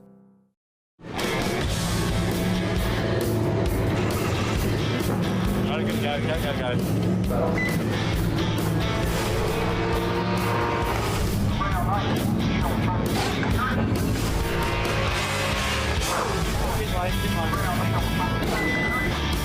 When you need refueling fast, you can rely on Mrs. Max. Tasty, easy, speedy. If it's not a Mrs. Max, take it back. Hi, my name's Bert, and I'm a big fan of the supercars. Huge damage. It's my job to make sure everything's clean. It's pretty easy to keep things clean while the drivers are working from home. Oh, Rick, you're getting crumbs everywhere. It's a lot easier to clean things up in the E-Series. Push of a button, he's back in pit lane. Still, not as easy as keeping your engine clean using BP Ultimate. The BP Supercars All-Star E-Series is proudly brought to you by Pioneer DJ, proudly distributed by Jans.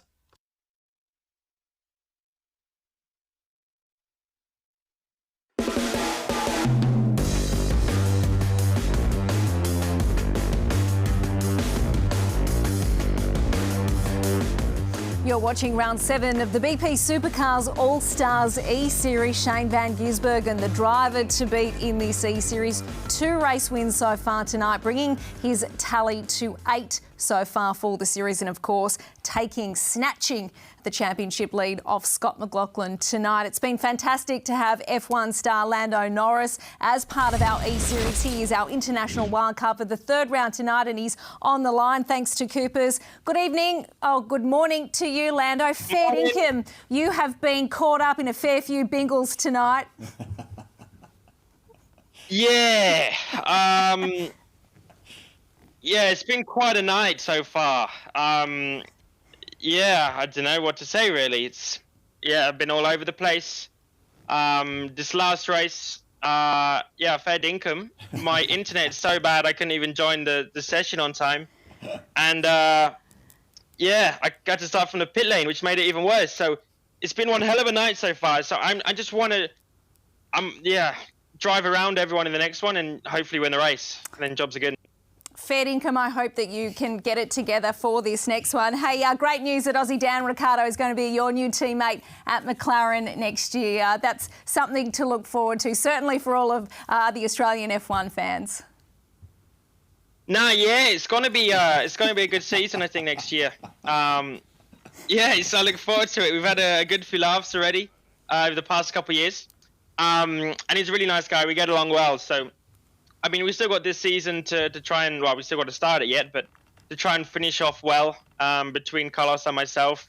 And then we start looking ahead to a kind of a new start, a different challenge for next year. I look forward to having Danny as a teammate. He's obviously a multiple race winner. And of course, he's Australian, so it's going to be good fun. I'm just going to throw it out there. I don't think we'll have too much trouble twisting Zach Brown's arm to get you and Dan as a wildcard entry at the Bathurst 1000. I'm just going to put that out there now. Hey, good, have fun in this next race, and fair income, I hope you can get it together. Lando Norris. Thank you very much. Being a great sport on our E-Series tonight. All right, let's straighten up and get serious. For the all-important considerations for race 23, we'll dive into the Hino Hub with Neil. It's Lando channeling his inner Aussie. So our final race for this evening, race number 23, and our key considerations here for the Hino Hub. This one's going to be longer, Jess, 16 laps, or time certain around 28 minutes and 5.7 kilometres around this track. And stopping to think about the things that matter, 150 points to win. So this one is really serious, 75 each for those first two races this evening. Remember, the weather's locked. And in terms of the pit stops, you can see the graphic up there now. Pit stop number 1, our stop between laps 2 and 6, likely. And pit stop number 2, likely between 8 and 12. Depends on who you're tangled with and what your tyre degradation looks like, and some of that statistical information provided by Jonathan Simon. So our field lines up ready now for our next event. And this is going to be pretty cool, AJ, because a few scores to settle. 1 or 2 have headbutted each other. How good's that thing? The Fred Flintstone mobile for Rick Kelly. It's like a bed. I feel like I'm in one of those bed commercials where, you know, the kids get the little racing car bed. It's pretty cool. He's done an awesome job of presentation just in the last few weeks. He certainly has. It looks like he's ducked down to his local Harvey Norman and picked up one of those kids' beds, hasn't it? Really cool insight there from Lando Norris. If anybody noticed in the background, it looked like he had his Spotify playlist going in the background. So if he is struggling for internet connection, hey, Lando, maybe just shut that down, mate. It might help your iRacing platform. All right, so we've got Chris Pither there in the Coca-Cola entry. Time to check out our Truck Assist starting grid, and this is based on the results of the previous race. So our Armour All pole, Shane Van Gisbergen, Anton De Pasquale off the front row, Chaz Mostert position 3, Gary Jacobson, awesome job in that last race for 4th, David Reynolds, an E-Series superstar in the making, Jack LeBrock alongside him 5th and 6th, Scott McLaughlin clawing his way back up to get valuable points and defend a championship lead, Lee Holdsworth alongside Nick Percat, Heron Forbes livery on the car, and Jake Kostecki alongside him, Todd Hazelwood, Brute backing the car together with Jamie Whincup, car number 88. Ned Racing, Andre Heimgartner for Kelly Racing, Lando Norris, who we just spoke to and have had lots of fun with. He's been a great addition to this series. Will Davison for Doric, Zane Goddard for Unit, Fabian Coulthard, Shell V Power Racing, Bryce Fullwood out of position number 18 for Middies and Mobil 1. Alex Davis and local legends. Cavalier Homes, Matt Charter from the Dunlop Super 2 Series is a wild card for this evening. Scott Pye, who copped a pit lane drive-through penalty from Craig Baird, he'll be off the Christmas list, is next, followed by Jack Smith and Chris Pither out of 23 and 4. Cam Waters for Monster Energy with a big NASCAR number on the side of the car, and birthday boy Mark Winterbottom alongside him. Macaulay Jones, position number 27, car number 3 for Cool Drive. That is our Truck Assist starting grid as we line up for the longer of the two. Nelson update and his sidekick Nick Percat. Nelson's the new star of the show. He looks pretty excited, doesn't he? He's always like that way. Nick brings him to the BJR shop. Nick or Nelson? No, both. Oh, Nelson brings Nick to the BJR shop when he goes in there. So Nelson's a bit of a superstar, and he certainly has been across the whole E-Series. He's one of the coolest dogs going around. So he's even had a turn at the wheel on occasion. So remember, it's a rolling start once more for our final race for the evening. So far, Shane Van Gisbergen's had a very profitable night. He's made a lot of points. He's had 150 already credited in his account, and we've got another 150 to come potentially for whoever wins this one later this evening. Bit of an update that's just come from the Pertec pit reporters. Breaking news. Anton De Pasquale missed the click, and he's going to have to start from pit lane. That's the reason why he's missing. I was wondering what was going on there. So he's not in position, and Anton has just given away potentially a fistful of points. So it'll be interesting to find out what the story is surrounding that one. We've gone green. Shane Van Gisbergen leads away in our final race at Daytona.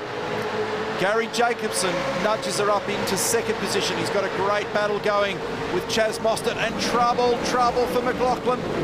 Does he recover from that? Only just. It's a radical angle to see him in recovery and getting back on. He was lucky to get away with that one, AJ. You'd have to assume he got some sort of help there, Neil. I'm sure we'll see a replay of that. But did a really good job to avoid having spinning back and in the background there behind Scott McLaughlin. It looked like Nick Percat was going around as well. So while Shane Van Gisbergen has absolutely brained him on the rolling start. There's a lot going on in this little battle pack from about 5th backwards. Van Gisbergen, Mostert, Reynolds. There was contact there. You could hear the thud in the background. Not sure who did what to who. Meantime, Di Pasquale's down in 21st position, 19 places adrift from where he should have been. Congestion in the infield at Daytona. Lando Norris putting a move on down the inside of Scott McLaughlin. They're all behind Lee Holdsworth here in this manoeuvre. Now they open them up on the Daytona Oval. And Gisbergen's already got a half-second margin over Chaz Mostert, winner in his class in the BMW at Daytona earlier in the year in January. McLaughlin right under the rear wing of his fellow Mustang driver, Lee Holdsworth, tries to round him up on the outside. McLaughlin not blinking as he tries to get this move together. He's awkwardly positioned though, gives himself the widest possible turn in. Holdsworth's got him covered and pop out the other side. Oh, Will Davison's got a tank slapper going. Did he manage to save it? We lost him at the key moment. We'll see whether he popped out, but that was pretty close. He did hang on to it in car number 23 for Doric. He had the elbows working then, Will Davison, and he's in behind Rick Kelly in that new sled of his. VP Ultimate Replay will tell us a bit more of the story of what happened at the start. Typical turn 1 congestion. And McLaughlin sneaking down the mid-pack there. Was that cheeky? And what happens with Jack? Jack actually just brushes the rear bumper. That was the reason why McLaughlin got crossed up, and it was Percat right in behind him. I feel like Scott McLaughlin there, his move was about as cheeky as Jack LeBrock's move was, giving the rear of McLaughlin's car a little tap. 13 pit stop, and McLaughlin's decided to come back in. Craig Baird, viewpoint, please. Give him a drive-through penalty. Sorry, mate, we stepped on you. That'll probably be easier now. Sorry, Craig, we stepped on you there. It's Neil.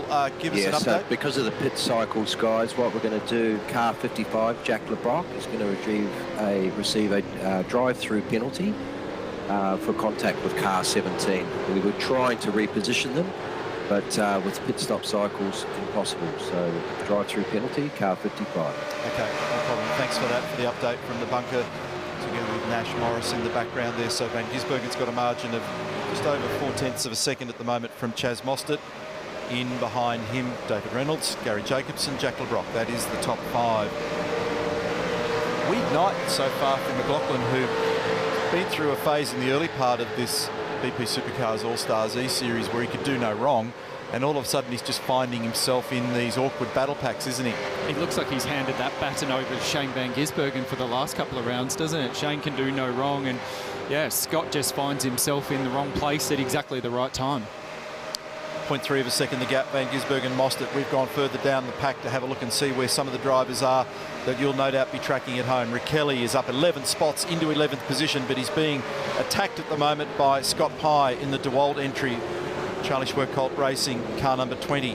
And right in behind them, we've got Anton Di Pasquale on the move. He's only 11 places off where he started now. He's right in behind Rick in car number 99 in the Penrite ZB Holden Commodore. And then Cam Waters, who's also crawling from further down the order here.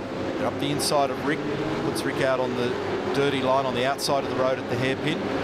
Cam moves back across and covers him.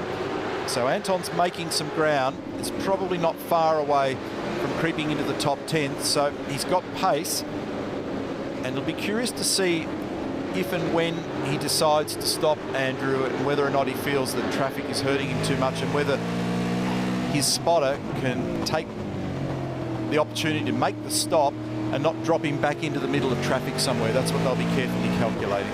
Yeah, and the other thing to keep in mind here, Neil, is the best case scenario is some sort of a derivative of breaking this race into a 5-5 6-lap race or a 6-5-5, and that is the fastest way to get through here if you're not battling with anybody.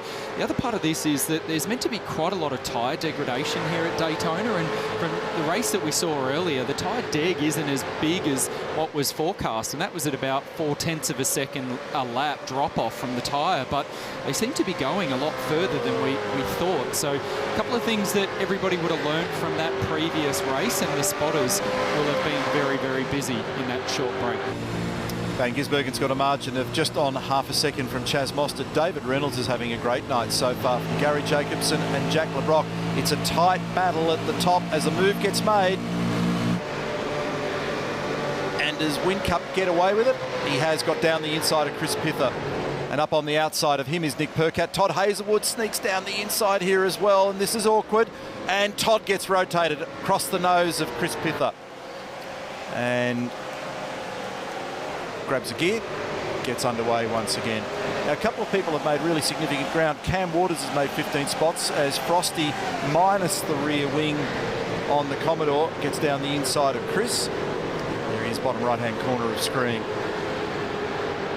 So Frosty sitting in 14th position, up 10 spots.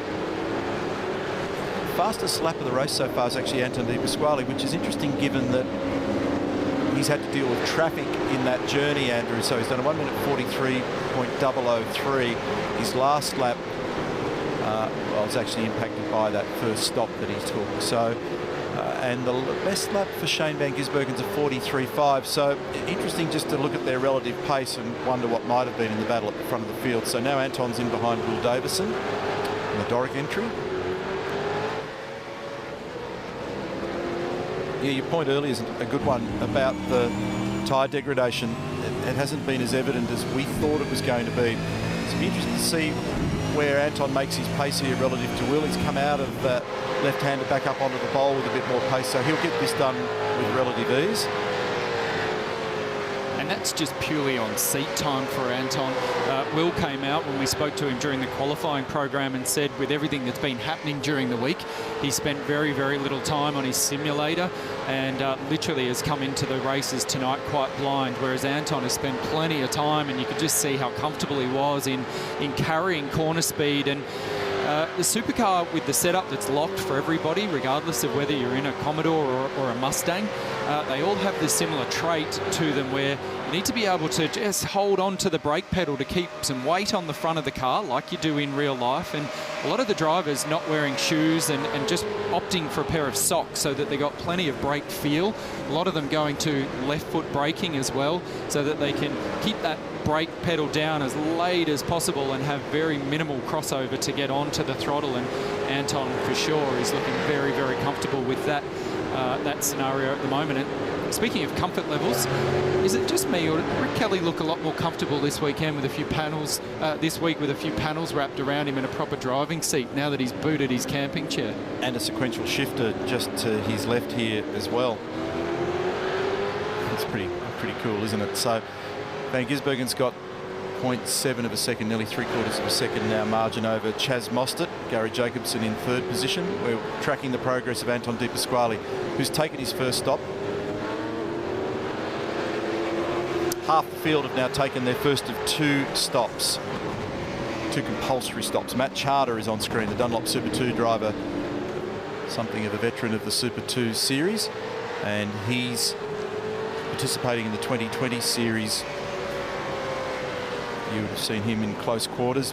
He's an Albury boy, Andrew, and he's been in the Dunlop series since 2015. A 7th, a 5th and a 6th in the first three races in Adelaide this year when the series got underway, sitting 6th in the championship so far as Chaz comes in for his first stop. So now the bulk of the balance of the field are taking their first stop. Looked like Jack LeBrock in the background there, just missing his pit bay, coming in sideways on the brake pedal and having to actually grab reverse gear and back up to where his car controller was placed. Quite tricky within iRacing that your pit bay shifts depending on where you start that race. So if you've had a really good qualifying session and you qualify on the pole, then obviously your pit bunker will be right at the end of the pit lane. If you have an incident in one of the races and you end up further back, then you've got to readjust your brain and find your pit stop car controller as you come in. So it's not as simple as it looks from the outside here when you're sitting inside the simulator and trying to find your spot to pull up, as Jack LeBrock just showed to us. It's about 23 odd seconds to get through the pit lane. So there's the transit time as there would normally be in reality in the Virgin Australia Supercars Championship, and it will take about 8 seconds to get those wheels and tyres on. They do need some fuel in this longer race as well. Now Shane Van Gisbergen's expected to take his stop. He's actually leading from his teammate Jamie Whincup at the moment, 7-time champion. Remember that Van Gisbergen's got great experience at this location, and he's had a great experience so far this evening. Cars sound realistically cool in the background, don't they? They would be amazing to listen to at that venue. And in he comes for his stop. He's got it all crossed up under brakes. So in for his first of 2 for this evening. Pertec pit stop for Shane Van Gisbergen, who will now be our series leader. Don't forget also, one of the things we need to make mention of, and he's well on target to do this tonight, if he continues the way he's going, Shane Van Gisbergen, he's going to, thanks to Armour All, donate $1,000 to his preferred charity, and that is Wings for Life, who are in partnership with Red Bull. So Shane Van Gisbergen serviced in that first stop. We're looking for the rejoin. We're watching what Chaz Mostert's up to here as well. There is Shane on the left. Let's go to the boys for a Pertec pit report update. Just further to that point, Neil, about what you're saying about Shane Van Gisbergen having such a good night, we'll just wait to see where he pops out here. This could be a little bit awkward down to the International Horseshoe. He's got him covered. That was nicely played from Shane Van Gisbergen. Yes, he's definitely in the box seat to take that Armour All money. It's on for the perfect night. I'd hate to put the curse on him at the moment. We are yet to see someone take the full 300 points from a night's racing. So Jonathan, everything looking great for him in the championship right now. And not only him, but for David Reynolds, if he stays on the podium, it'll be his best result of the season. But what a ripper move from Mostert if he can make it around the outside. But he has to form up for the moment. Don't forget Gary Jacobson in this battle. They all have to take an extra 10 litres in this race in their second stop. It won't affect the tyre stop, but it's going to be interesting come the end of the race. So this battle definitely helping SVG to skip away and maybe even break the toe. Look at that advantage that he's got on fresh tyres. And just to put a full stop on the Anton De Pasquale point, there was only a 4-second zone to grid up before the start of the race, and they just cold missed it. They were furious and angry, but there was not a lot they could do about it. Here's Reynolds on the defensive. Thanks for that update down there, boys. And you're right, it's up to the driver to be able to log in as soon as the session goes live. And sometimes it gets a bit congested with everybody trying to click that button and get into the race. You do have to be patient. And unfortunately for Anton, he just missed that window. How good is this battle here? Dave Reynolds with the elbows out. This has to be his best performance that we've seen so far in this series. And we've seen Chaz Mostert with that blonde locks going on. He's very, very keen to be able to get by Dave Reynolds here. Gary Jacobson also having a brilliant run tonight at Daytona. You're right, Neil. To be able to sit there in the grandstands and listen to these cars blaze around the place would be a really, really cool experience. You've been here. It reverberates through the place. I've been lucky enough to see some NASCAR testing at this venue and testing with the sports cars for the Daytona 24-hour. Mostert down the inside of David Reynolds. Nice move. Gary Jacobson keeping everybody honest in the yellow cover entry here as well. He's having a great run, but that could come unglued in a heartbeat. Did he get away with it, or is it ongoing? It's a shunt lasting for 250 metres at the moment, but they did manage to sort it out at the end. And it's not really what they needed, Neil. They need to stay as close as they can here to Chaz, because although he's fast through the infield, I'm sure Dave would have been thinking that he just needs to stay on the back of him. He needs to be able to utilise the draft and the slipstream effect as soon as they get onto the straights. But Gary's having none of it. So this will be disappointing for Dave. He's just gone from second to fourth within the space of that infield part of this famous Daytona circuit. Bunnings Trade power pass. Let's have a look at the replay here and just see how this cool move unfolds. Mostert down the inside of Dave Reynolds, who saw him and checked up and gave him some space. Gary Jacobson tries to capitalise, and then they have a little bump on the exit. Here's another viewpoint of this one. Mostert on the right-hand side of screen. We're riding with Gary Jacobson in the yellow cover entry. David Reynolds up on the outside. A little bit of contact. And just fans the throttle to try and make a better exit. Excites the rear tyres, and then they actually made a little bump into the next left-hander. There is Chaz. He's position number 2 at the moment. Mark Winterbottom is on screen from 14th position, and behind him is Jake Kostecki. So one stop completed for everybody in the field now. There is Frosty. Wish him a happy birthday, everybody. I know you guys have been referring to Chaz as Chaz Exotic.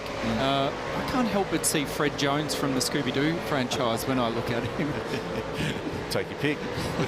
You don't want to be either of them. No, maybe not. Yeah, Jake Kostecki on screen here as well. So the two drivers that are driving the two cars above, applying their trade in front of us there at the moment. You'll notice that they're all very gentle in their steering inputs with these cars, trying to maximise the performance out of them. So Whincup ahead of Rick Kelly here. There's Jamie at the moment after that first sequence of stops. He is in 16th position. And Rick's actually come up 5 spots from his starting position, just in behind. There's J-Dub. Generally has looked a little more comfortable tonight. Had a scorching run at Charlotte. I would love to have seen more of that. That was awesome, that race that they had at Charlotte Motor Speedway. And Rick Kelly, who's gaining furniture with every round. More and more stuff around him. Well, he's certainly been a very, very good storyteller throughout the series, hasn't he? He started off at a very low level and has built that up along the journey, and we've thoroughly enjoyed that journey. Yeah, so he's got the Castrol Racing facade on the Mustang now, and so it's becoming more authentic with every passing week. Fabian Coulthard getting the benefit of the draft behind Cam Waters, Shell V-Power Racing versus the Monster Energy Ford Mustang.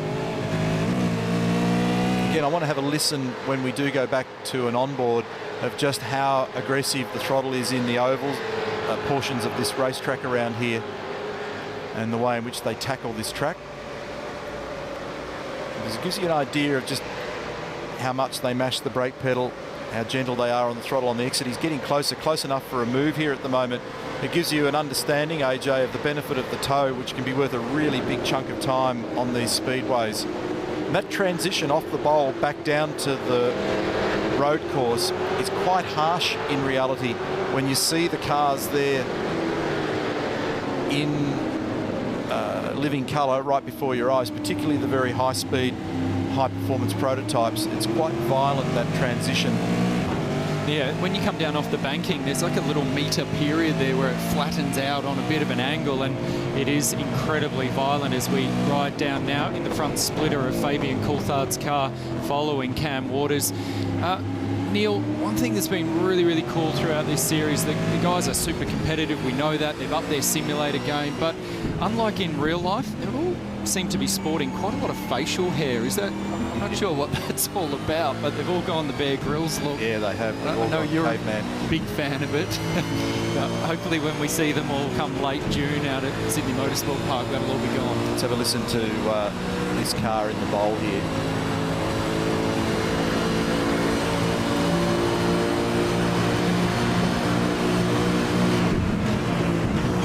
That's all draft. Just stay with this for a tick. And there's two opportunities to get that draft effect, isn't there, on the way around this lap? So we just rode on board. Let's stay on board again. Just watch this effect here. So Van Gisbergen's got a lead. It's a chunky one at the moment. He's just come into the lane. And Gisbergen in, and so there's going to be a rush to the pit lane now for that second stop. We'll try and catch more of that onboard action when we get a moment. So there's Shane at the head of the queue, and Chaz Mostert in as well. Gary Jacobson's come in. So a lot of the key runners have now decided that it is the moment to pull the trigger. Incident points also, Andrew, the majority of the field are pretty much in single digits, and the driver that's actually accumulated more than anybody at the moment is Scott McLaughlin, so he's eating them up. He's got a few to play with though. He's got 25, and we're picking him up on screen here in the battle with Cam Waters.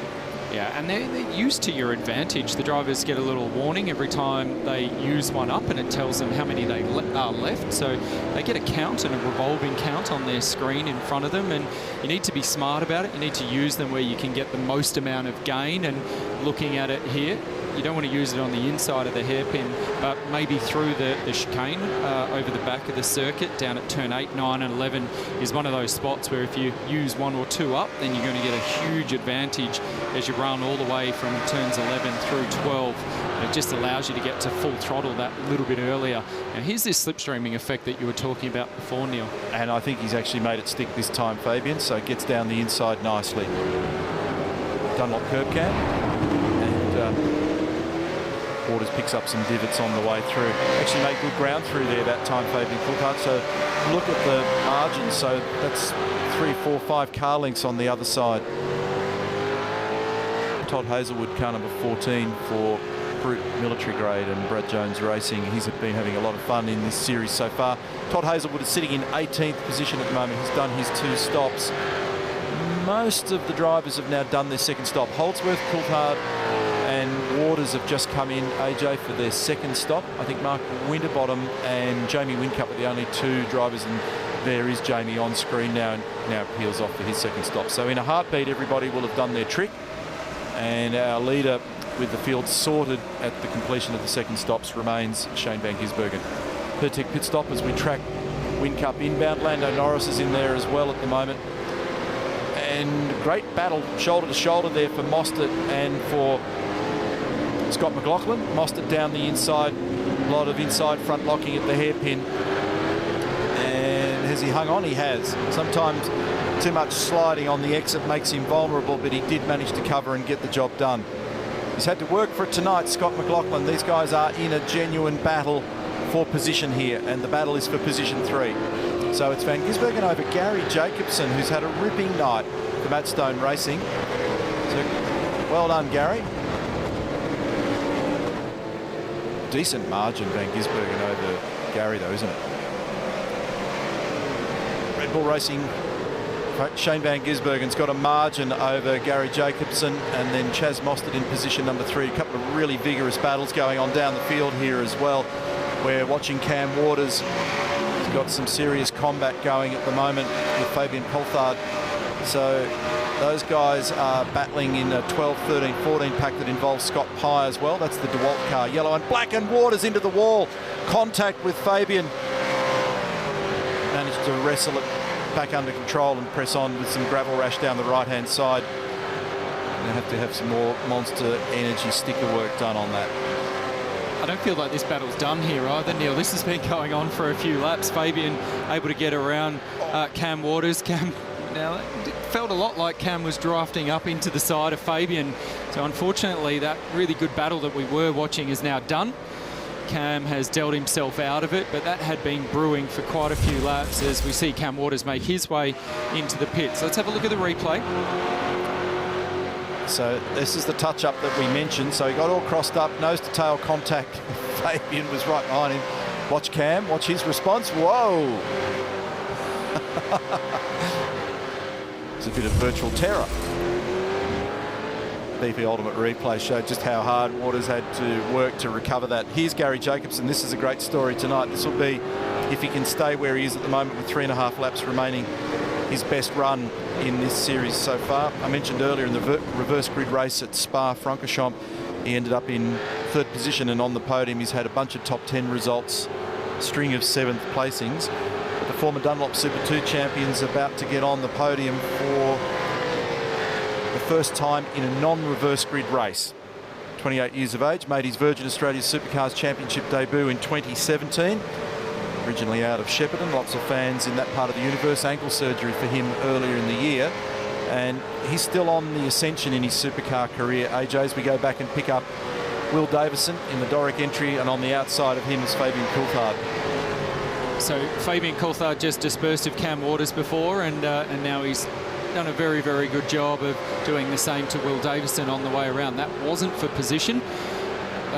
Sorry, that was for position, but Will made it very, very easy for him, didn't he? Which I was quite surprised about.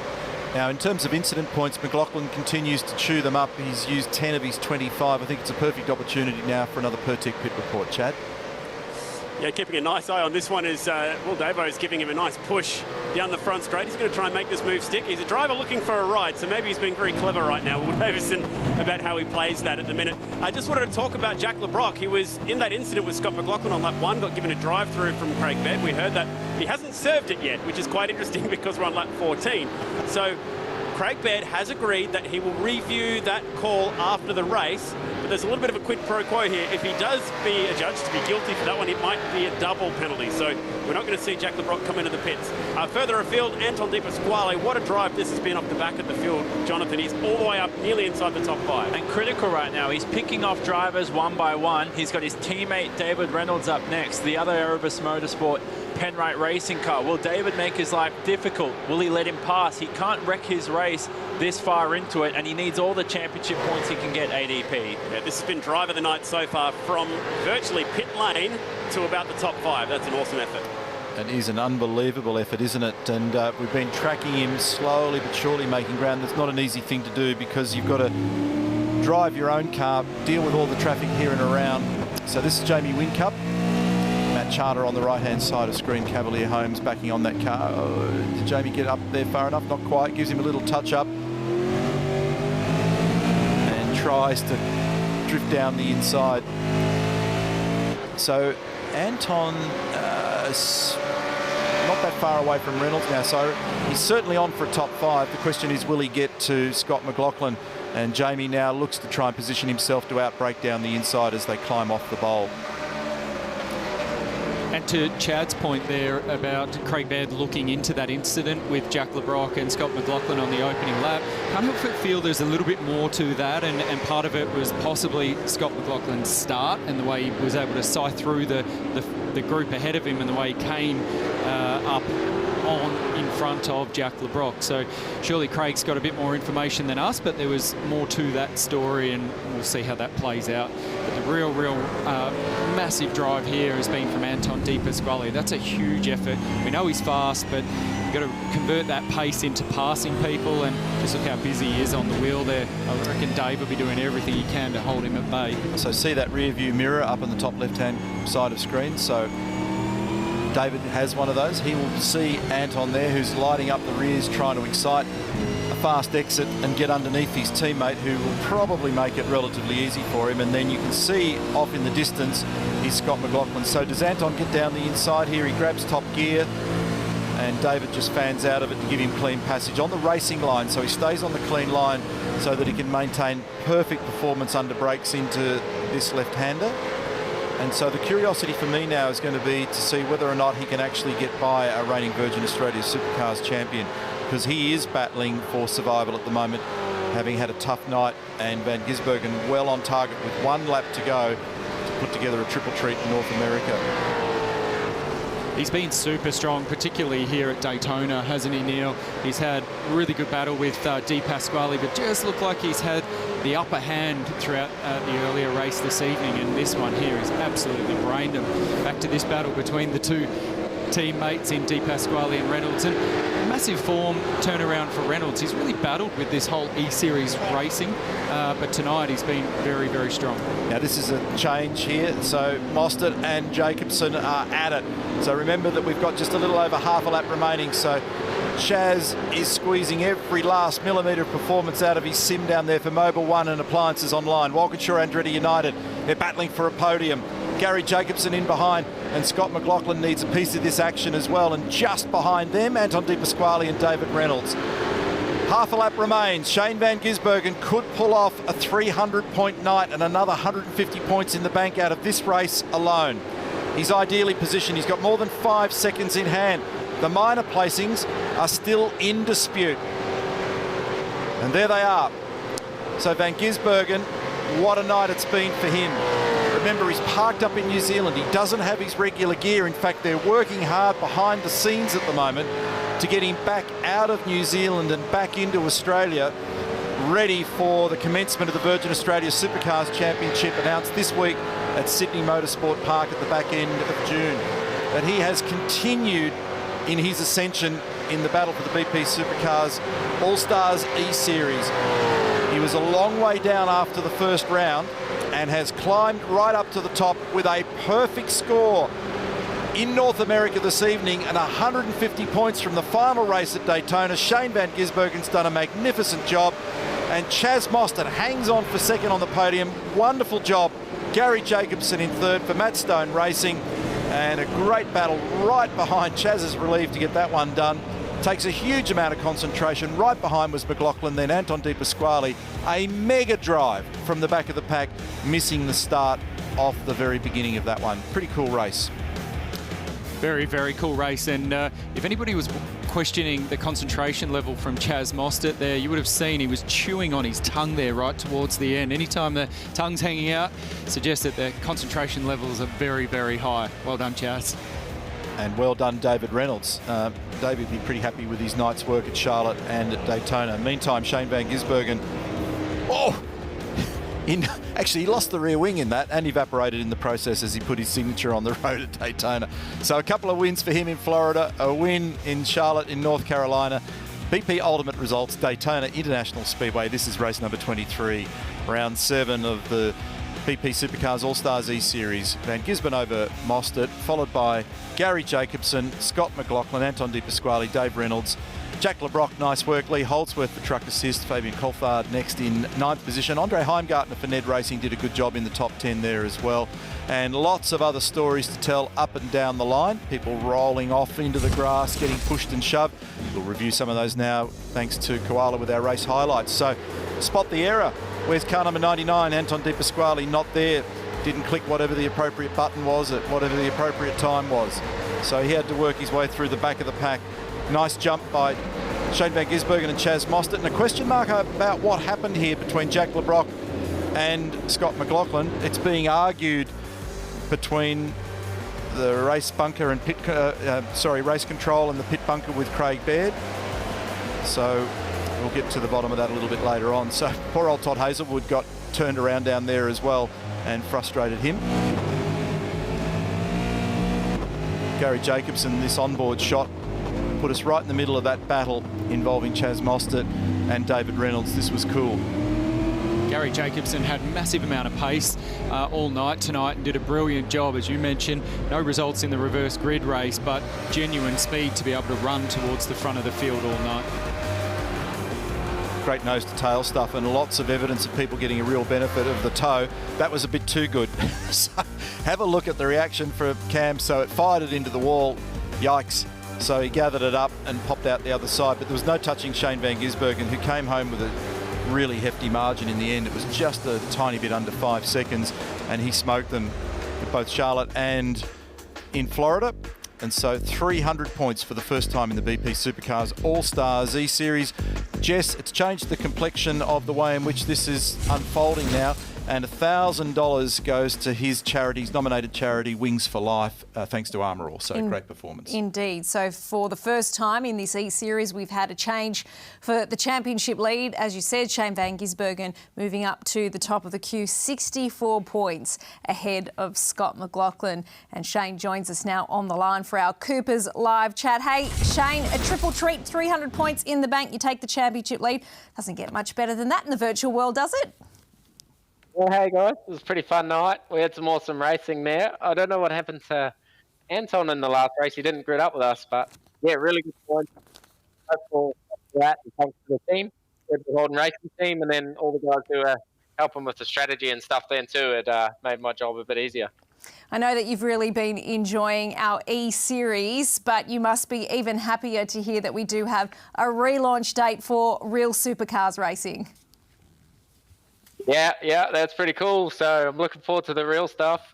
This has been fun in the meantime, but yeah, hopefully I can get back over to Australia soon and we can get back to racing, which I'm really looking forward to. As are all of the fans, no doubt. Great to talk to you tonight, Shane. Congratulations on a wonderful performance. 3 wins, which means you got plenty in the bank and taking the championship lead. We'll check in with you again next week. So, gentlemen, we've, as you said at the top of the show, 7 weeks down now in this E-Series, 3 to go, round 8 next week. Gee, we've got a big week of travel coming up. We're going to Italy, San Marino, then we head over to Brazil to Interlagos. That should be a bit of fun. A couple of very cool Grand Prix tracks, Jess. Really looking forward to that. They're places with huge reputations. We've seen some awesome international motorsport over many years, and again, we're able to deliver supercars to those venues, so looking forward to it. And as I said right at the top of the show, we're continuing to squeak towards our 10th and final round in this, and things are now starting to change. There's a bit of pressure in the game, Andrew. There certainly is a lot of pressure, and I think there'll be a welcome return to some European-style tracks and get away from these ovals for some of these guys, although it has been fun in North America. One quick thing that I just want to mention before we say farewell for this evening. So I started to mumble through it before, but Jack Le Brocq got penalised 5 seconds in the end for his involvement in that contact with Scott McLaughlin on lap 1, just to clarify that. Thank you very much for that. Any interest in a wildcard entry in the E-Series, considering your phenomenal performance on Monday night, now celebrity E-Race? I hereby give that wonderful, lovely, gracious gift from you, Jess. Thank you so much. And Andrew, it's all yours. You can have a crack on behalf of the broadcast team. We'll take that as a yes, Neil, and we'll see you next week in the driver's seat. Yeah, we'll pencil him in for sure. Andrew, thank you. On debut tonight, you've done a stellar job jumping into the commentary role. It's been a lot of fun, as it always is here on our E-Series, and who knows what could be in store next week. Anything could happen. Supercars oval track racing, that's what I'm in favour of. How cool was that? Charlotte was a real highlight. I hope possibly we might have time to squeeze that in again on the calendar. Celebrity race there. You've only got to turn left. How hard could it be? And can I tell you, every single driver who lined up in the Celebrity E-Race on Monday night have put their hand up to come back again. So you never know what we might have in the works. Gentlemen, thanks. It's been a lot of fun. I'll see you next week. And thanks to you at home for your company. We hope you've enjoyed the show tonight. From all of the team, have a great evening. We'll see you next Wednesday night for the next round of the BP Supercars All-Stars E-Series.